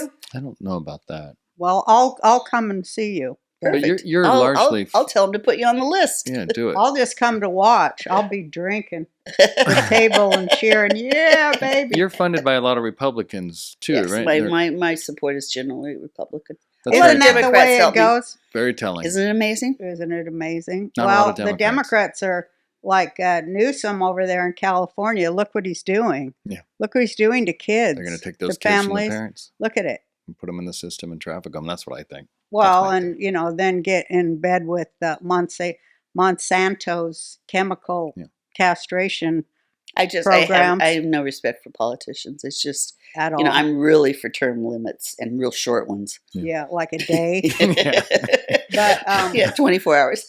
you were telling me too about these boys that wanted, talking about when we talk about child prostitutes, we have a thing in our mind about the girls and this, but the boys it is so tragic. It's so horrifyingly tragic about these boys that are prostituting themselves to save up enough money to get a trans surgery and to go to Mexico and get it. Yeah. And that they were stealing the girls' birth control pills to try to transform their bodies to. Yeah, we turned around one day and the girls, all their birth control pills were missing. And the boys had them, to stop the hair growth and soften the skin and whatever else it does. And very sad. 11-year-old boys. And then we'd call the social workers to sit down with the social workers. And the social workers would say, well, and I had a lot of boys living with me at this point. They said, well, we can't put them in homes because they're fire starters and there's no programs for fire starters. So what? And I'm thinking, because at that time I smoked and my kids smoked. And Like I actual even, fire starters? It's not a term. You mean like like arson? burning down Okay, houses. gotcha. Yeah. And That's so how it's they like, and we all, classified them? yeah. I didn't know there and was lingo or but they something. just named them. You label somebody and then they're not eligible. Now you don't have to work with them. Hmm. So they just closed the case. They did a lot of stuff like that to American Indian kids too. That's where the real genocide's happening. About Native American women disappearing right and left. They don't even investigate it. Well, in The children stolen from their families. in Billings, Montana, there was a cop, a real hero as far as I'm concerned, and the pimps from Detroit were going into the Indian reservations and kidnapping the kids and taking them to New York, and he got death penalty on all of them. I mean, he got the law changed and everything. It was really amazing. And then he calls me up and he's telling me, I say, I know. You know, we were on the same page. He's an I amazing wanted to guy. He say- did that single-handedly, though. Well, the power of one. It's Mhm. amazing. You're evidence of the power of one. Mhm. I was going to say, when I came to the school, that's where is that the word? Well, there was a school inside the shelter. It was a private school. The shelter, that's the word. And I came, and it's funny because now I recognize that had you been a government funded thing, I could never have done it. Oh, but- you would never been allowed. Yeah, but I used to bring cartons of cigarettes for the kids. And they loved it. And they because- loved me Yeah. for it. Yep. I give them each a carton of cigarettes. And then the big joke is it became illegal to give children cigarettes by President Clinton of all people. Yeah. And I said, we can't do it anymore. That's a bummer. So I couldn't have even brought the cigarettes. Those kids No. need to smoke. Unless you want to go to jail. Oh my God. What possible? I mean, Because it's dangerous for them. That's why they wouldn't do it. It's insanity. they just Those pass. kids deserve to smoke. They do nothing to help. Mm-hmm. That's the last thing they want to do is help any of these Mhm. kids. Now, it isn't so. I wanted you to also tell about when you put forth a common sense solution to the was it the cardinals or the bishops in the Catholic Church? Oh, well. That's a great story too. I became very, very close. I have very dear friends in the Vatican, women. And one of them was the secretary for the Pontifical Council. The Vatican, for people who don't know, is its own country. Mhm. And so the Pope has a bishop in charge of each country. And I had suggested that they set up something in all the parishes to where that if a child's been molested and the family finds out, just like in any school, that right then and there, it'd be to the advantage of the church to involve a third party, like the police department, let them take the lawsuits. They know how to do this and investigate it, use the DNA, because some priests are falsely accused. Mhm. And let's get to the bottom of it right now rather than let it go on for 20 or 30 years. She loved the idea. I'm going to go tell all the bishops. Well, then the bishops all hated me. So I just didn't see that part of the Vatican when I went back. But there's some wonderful people there that I still work with. And she then called me just a couple of years ago and she says, they did it. She says, they've set it up to where each child can go, the family can go to the archdiocese. And I said, well, they could have found a more friendly place than the archdiocese because that's sort of like the institution of the church. Right. Progress. Well, it's progress. Yeah. Slow. It is progress.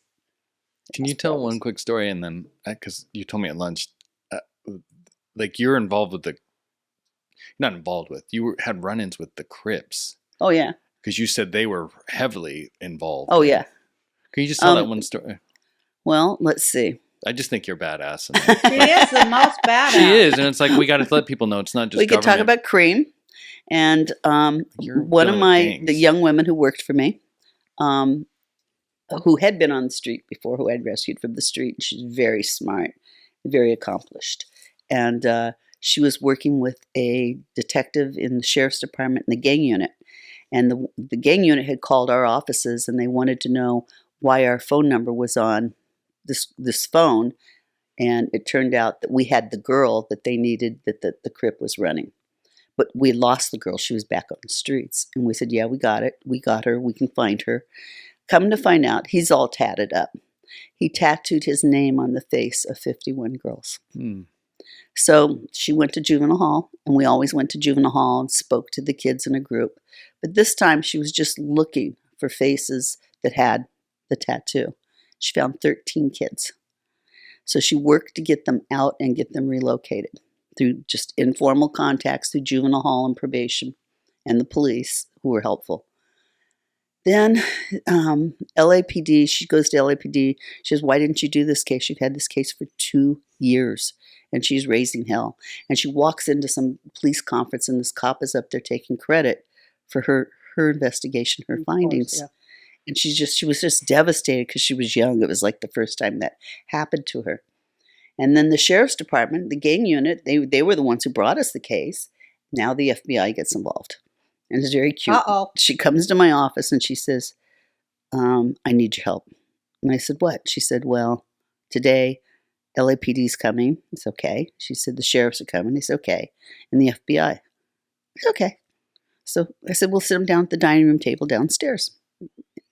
And so they come in and we sit down and we start talking. And they say, where's the kids? And she says, I've relocated them. And they're in safe situations. And if you need them to testify, get them to testify. We'll fly them in. We'll pay for it. You don't need to know where they are, right? The FBI said, no, you're going to give us the information and then you're out. And she said, let me tell you something. You don't have a case without these kids. So we're not out. We're involved. Oh, they were so furious. She's like, probably 24 years old and just like me, it's like, because I raised her. And LAPD's, started to say something. She says, look, you had this case for 2 years. You did nothing. Don't you dare even say anything in this meeting. She says, if we do the case, we'll do it with the sheriffs. So the agreement was, and I just kind of sat there and just smiled through the whole thing. I was so proud of her.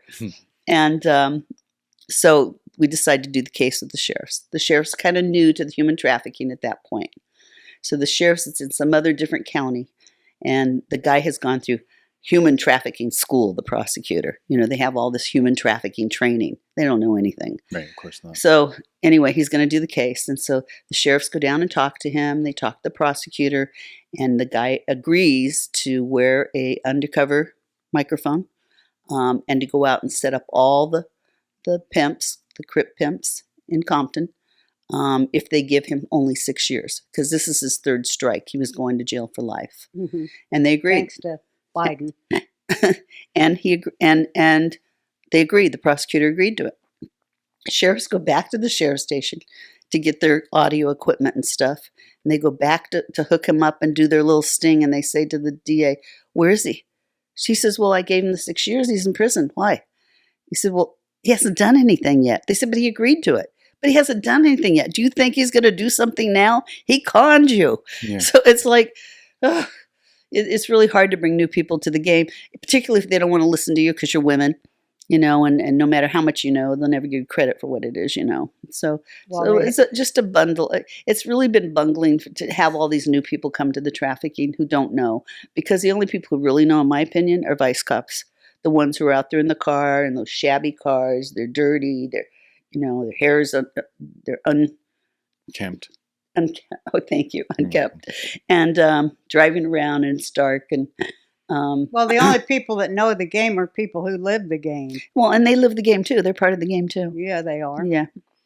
But sorry, you told me the Crips know who you are. Is what I was getting at. Yeah, I just think that's so. You're not scared. No, I post stuff on their Facebook. Yeah, they like you. They like her. Why? Well, I don't know if they like me that much, but I mean, the thing is I'm part of the game. I mean, for Snoop Dogg to call up, and say he's going to be the MC for my 25th anniversary, and I did this interview with this black woman reporter, and she really wanted to lay out Snoop Dogg, and I didn't really have anything against him. And I said, you really want to get him? And she said, yeah. It's okay. So we're doing the interview and stuff. And she says, and tell me about Snoop Dogg. I said, well, he's a federal snitch. She said, what? I said, yeah. I says, how else do you get your charges dropped taking a gun through an airport? Yeah. That's right? true, right? So that was my little tip. Well, everybody in Hollywood is a federal snitch. Pretty much. Right? That's pretty the much. truth. Everybody who, this is what I found out. All the stories in the Inquirer are given by even more guilty stars. And they trade on, oh, here, I got something on my friend. Here's a Yeah. good story. The inside thing is from guilty stars who turn in their friends Mhm. for a story, because all about the story. Well, we won't write about you. This is like Bill Cosby for 30 years. Yeah. He turned in everybody else to Yep. keep himself out. So did OJ. So did, you know. And P. Diddy's done the same thing. Yeah, Mhm. but they're all federal, you know. And I mean, and they're the inquirer feds confirmed snitches. that he was a snitch, so Yeah. it's not like a secret. Yeah. Wonder why they turned on him then. He must have stopped I snitching. think he was a snitch because he had very famous people in his house. Yeah. And so he was giving them all the information, and they got the information they wanted, and they thought, oh, no more. Your turn. Jeez. It's everybody's turn all the time. I Mhm. mean, nobody gets away Yeah, with you it don't forever. really play with these people, you know. Who do you think is, well, I think, yeah, it's just, it's all the game. It's Mhm. all 100% the game. It's all a pimp game. Pimps up, hoes down. Yeah. All the way to the State Department. Mhm. And they don't ever listen to women. I mean, women are always suspect.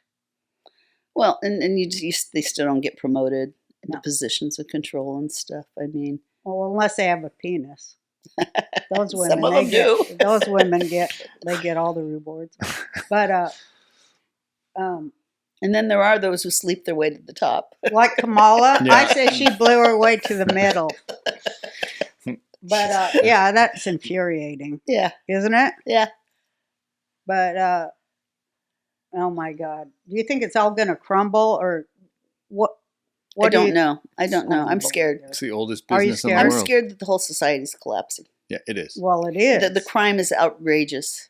And I mean, we didn't have enough crime against children in this country. Now they have to import Right. violent pedophiles and Right. sadistic I'm murderers. I'm really scared. I don't like that. I don't like the fact that single moms who've got 3 kids go without meals so they can feed their kids. They have to go to 3 grocery stores so they can afford their groceries. One of the most heartbreaking things in my work was when the pandemic hit for girls who had jobs and they were doing well and they had kids and they're divorced. They were on their own basically. And they called me and they said, I'm just thinking about going back into prostitution just a little bit. So I can get through this till we get through this. And I said, what do you need? She said, I can't pay my rent. How much is it? I sent up a rent program because to keep someone out, it's a lot cheaper than to get someone out. But and of course, once you've done that, it's always back there as an option and when you're desperate. But, it also speaks to children in the night and the kind of relationship with my kids that they call me and talk about those things, because who else are you going to call? You're going to call your social worker and say, I'm thinking about doing this. That's so sad. Another thing that was really touching to me was to hear you talk about the first time they realized they have a safe bed in a safe house. Yeah, many of the stories about them coming into the shelter, and it was so immaculate and well organized, and so many resources. They were taken to the clothes closet, given new tennis shoes because Nike was our biggest donor, and jeans from the design center, and given something to eat, and said, this is the time of meals. This is where you'll go to school. And they go in there and they'd say, these people are going to ship me off, within the next 24 hours. And then they'd finally get comfortable and they said they'd be taking their shower and just sobbing. Oh, God, thank you. Thank you, God. And then I wanted you to talk about, too, how you gained their trust.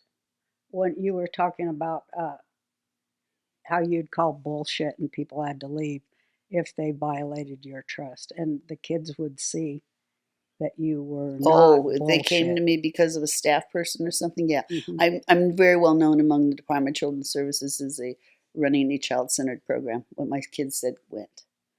And I would, what do they say? Ask and verify.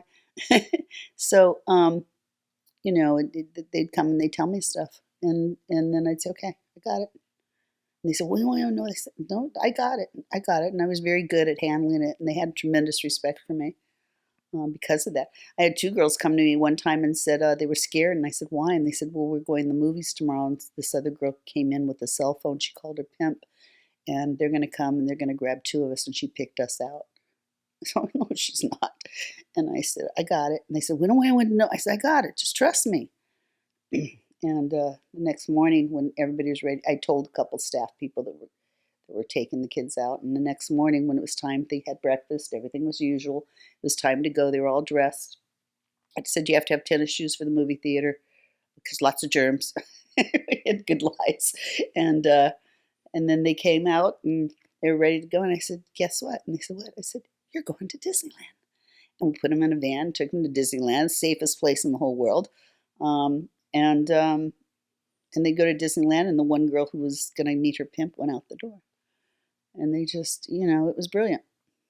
It was just easy. I had a knack for it. I knew how to do it, knew when to do it. And they knew they could trust me. Do you want to talk about that John Walsh thing? His I don't mind actor? talking about that.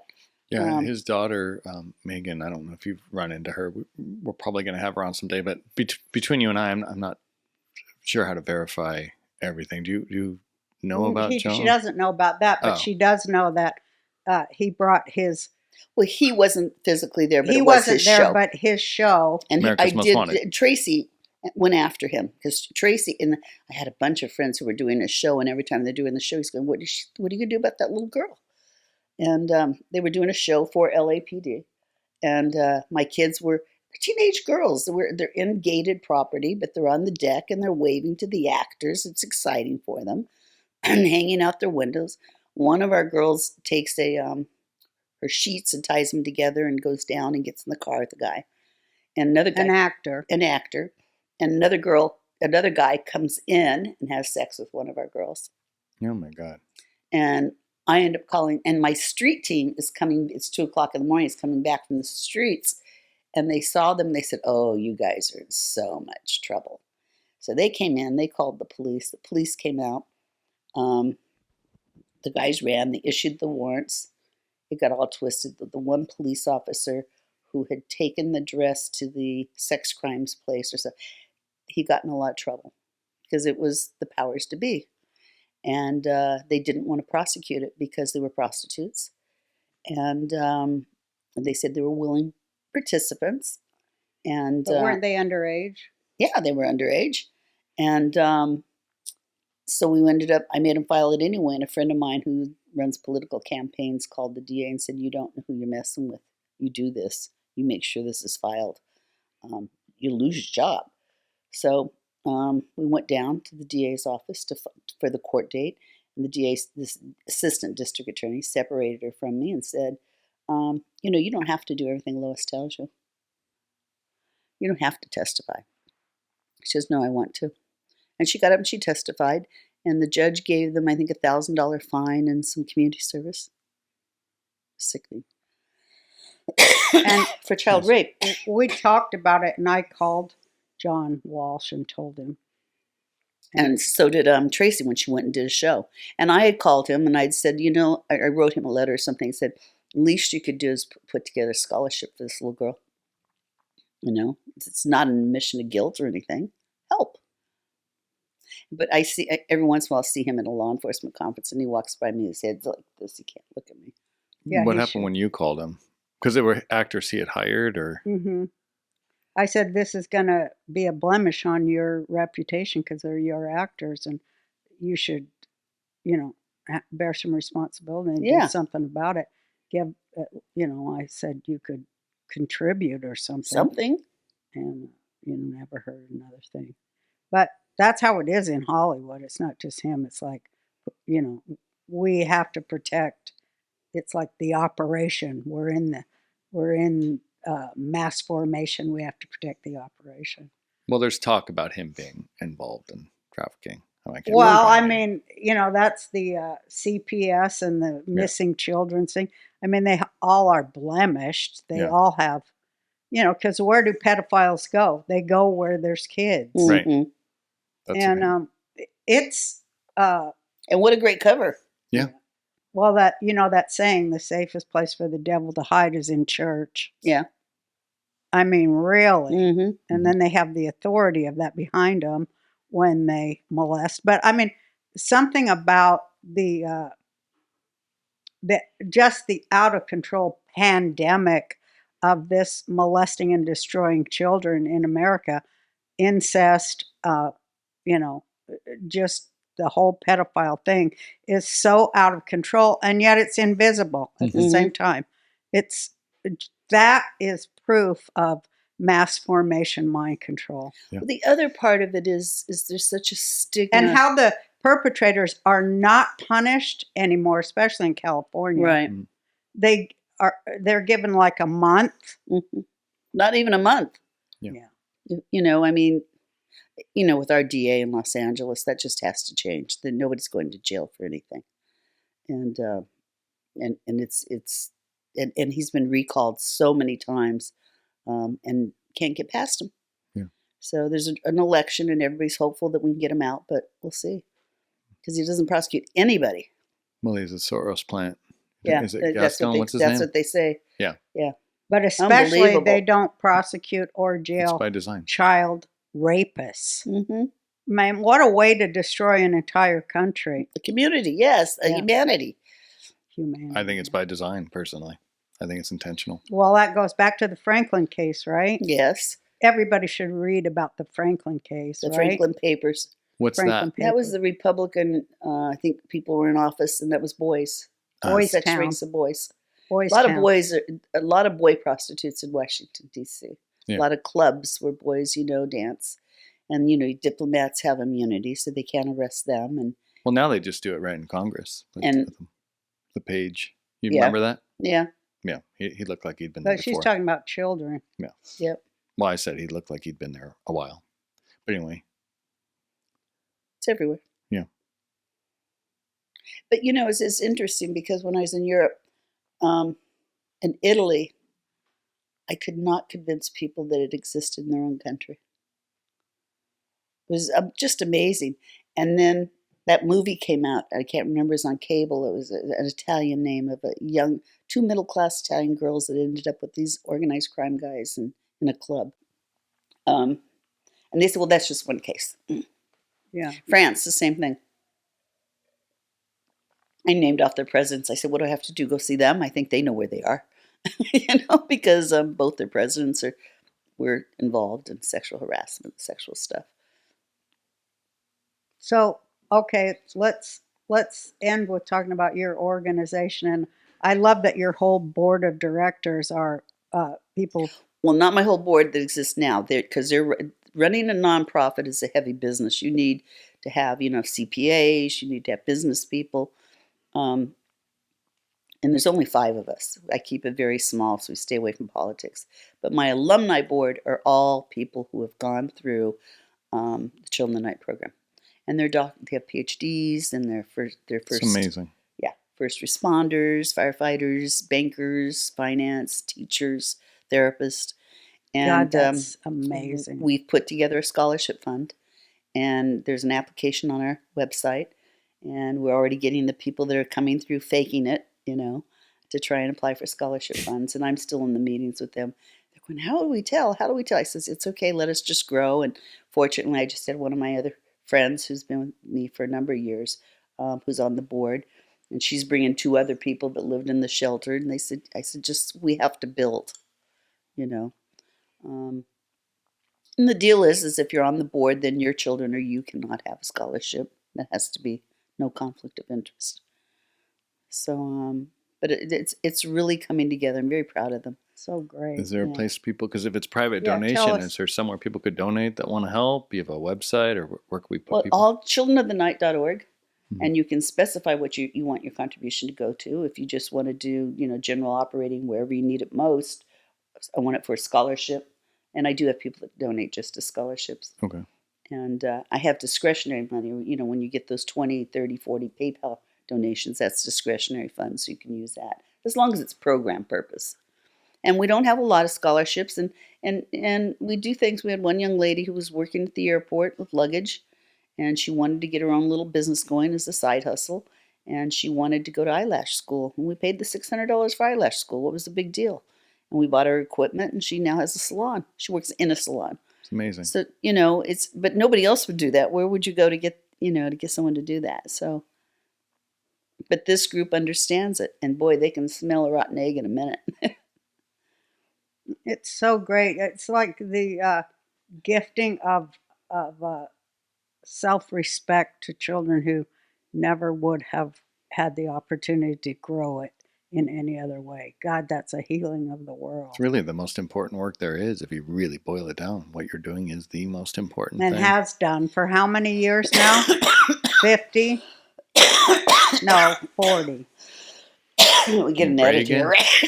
Reagan, yeah, it been in the 80s or 79 Carter. So yeah, 40 plus years, right? This is our 45th year. Wow. And so scholarship fund will be a lot more active in our 50th year. As long as I Well, keep going. You know, I'm in. Whatever you can use me for, I'm you know, ready, willing, and able. This helps Before, too. when I was so involved, it just break my heart. I couldn't take it. I know. You know, one of the most interesting things we do that you would love if you ever have a chance to attend is we have an online tutoring program. Oh, where we cool. tutor kids for the GED. I took a GED. All you have to do is commit 2 hours a week and have a mobile device and Wi-Fi. And we help sometimes with Wi-Fi or mobile devices. And we'll send you out pretty quickly to, if you could read, if you're a proficient reader, you can pass 3 of the tests. The math's always the hardest. Mhm. And so you send them out right away and they go, oh my God, all I have to do is the math, because you can take it multiple times. And so then you focus on just the math, because our kids, you know, they give up easy because they've had such failure in their life, so many roadblocks. And then we do a graduation party for them. And we fly them in from all over the country. We put them up at the Sheraton Hotel at Universal Studios. They get to go to Universal. We have restaurants on City Walk who donate their food. We have caps and gowns, and we have our special volunteers from Warner Brothers come in and play the graduation music. Invite just our major donors to come in, and it's just a real tear-jerking moment. And they come up and they get their diploma and they have their graduation headshots, and it's, you know, I just never thought I'd ever be here. I just never thought this would happen for me. And then you continue with helping with, you know, resumes and jobs and higher education. So it's really an amazing time, and we do that about once a year. That's awesome. You are an amazing woman. For real. You know, where does the strength come from? I don't know. I was born with it. You know, sometimes you don't have control of the life God gives you. You know, I was going to live at the beach. My mother used to say she'll never work. She's going to school so she doesn't have to work. Because it was not in me. I wanted to live at the beach and teach college and have my summers off and all those holidays, and just never got back there. Plus, I have thousands and thousands and thousands and thousands of newspaper articles and photographs and videos, all the video shows we did with you that we've archived. And that's going to go probably to the Fuller Theological Seminary, who has a clinic who did all these psychiatric evaluations on our kids that had real severe problems. And their students have done PhD dissertations comparing, you'll love this, comparing using the tests that psychiatrists use on child abuse victims, using the same test on prostitute kids to measure executive functioning and survival techniques and self-esteem and everything. And you would really be shocked at the difference between the two populations. And because these kids have got high levels of executive functioning. I mean, they know how to manipulate out of a situation, skills they've had to learn on the street that kids that are child abuse victims don't even have the self-esteem for. Yeah. So and we're learning a lot from that. That's fascinating. And so that was the place I really wanted it to go, because, and I insist in all the research that they use the word prostitutes, and they do. I'm on those committees. How do you keep from going? Because they have to develop the 6th and 7th sense to go, okay, I assess that. Mhm. That's the highest level of mentality when you're not, you know, victims whine and cry and blame, but a victor assesses the situation. Street smarts. Yeah, and makes, okay, I can go out this door, and that's what they know.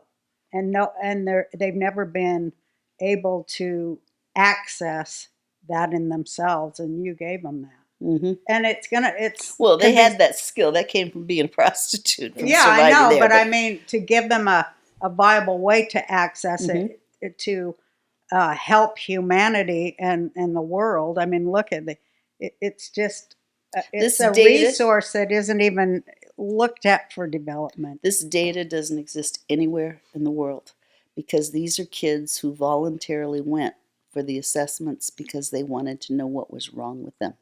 So they're not kids that were interviewed in jail or given a questionnaire or anything. They really worked at all of their tests and talking. They love their therapist. I mean, so you just don't have that kind of raw data anywhere. Yeah.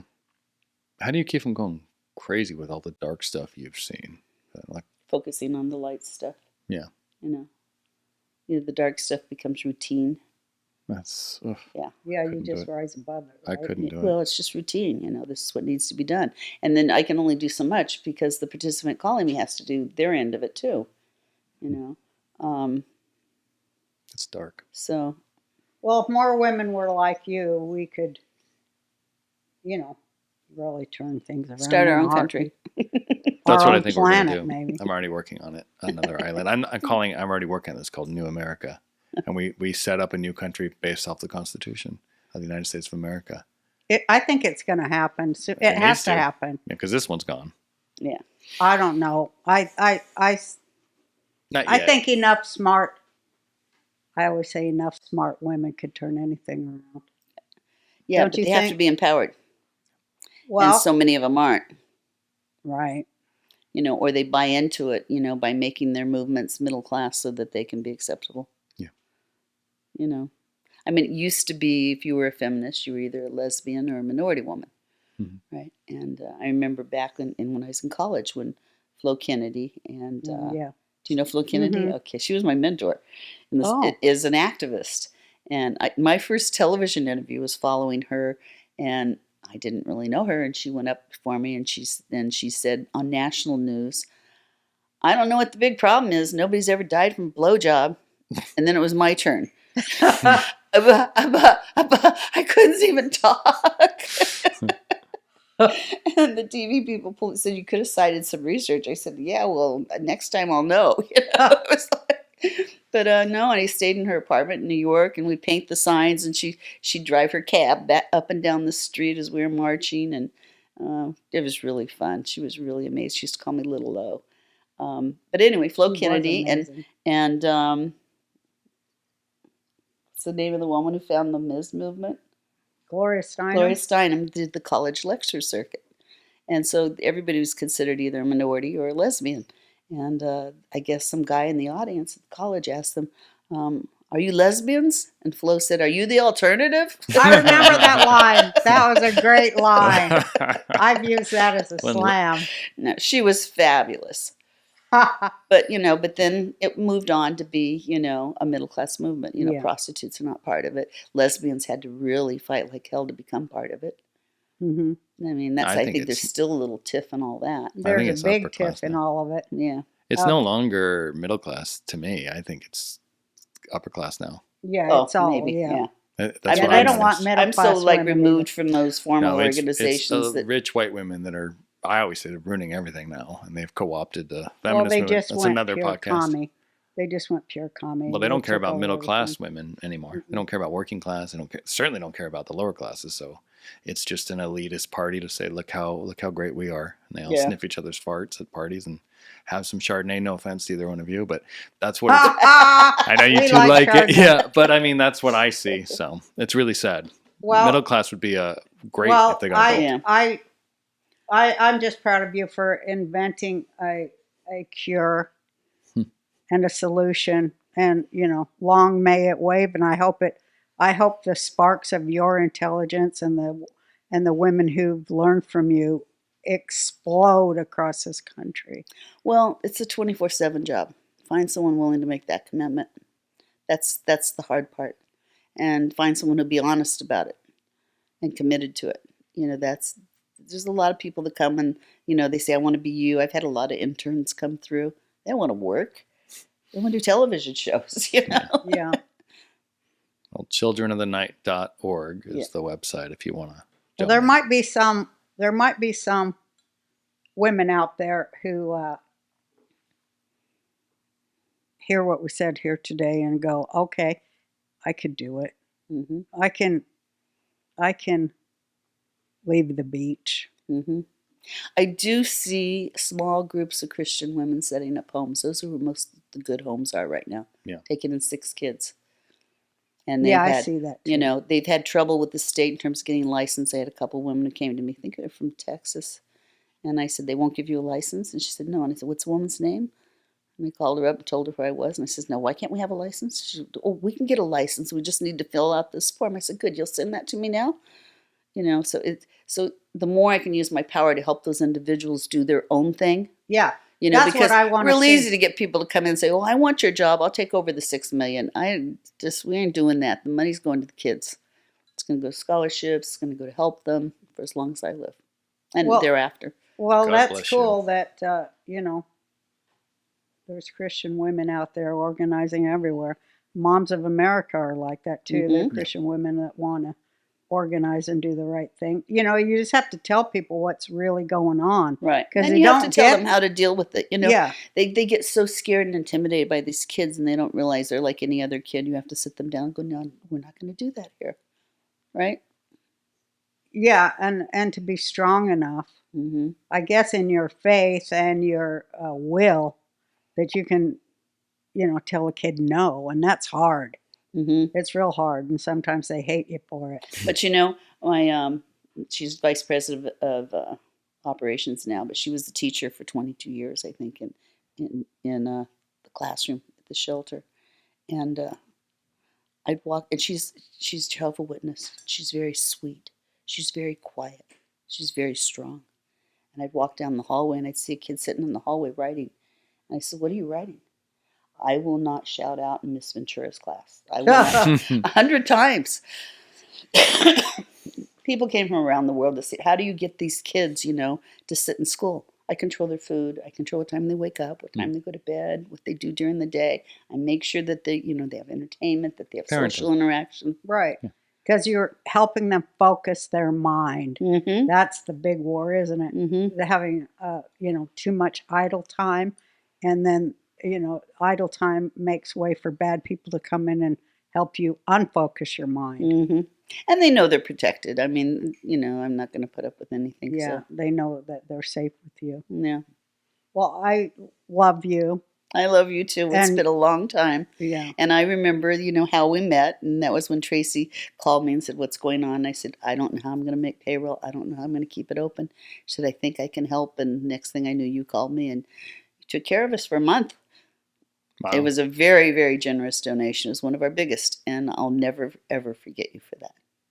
Well, I was happy to do it. I'm happy to do it again and to help spread it because it's the only hope. Mm-hmm. Your vision is the only hope for our country and our children, and to keep them out of the government's hands. Mm-hmm. Yes. So God bless you. Thank you for being on the show. It was wonderful to hang out with you. It too. was really great hanging Wasn't out with it you fun? too. Yeah, you're I gotta do it more. remarkable human. Thank you. Thank Pleasure you to so meet you. much. Of course. So you see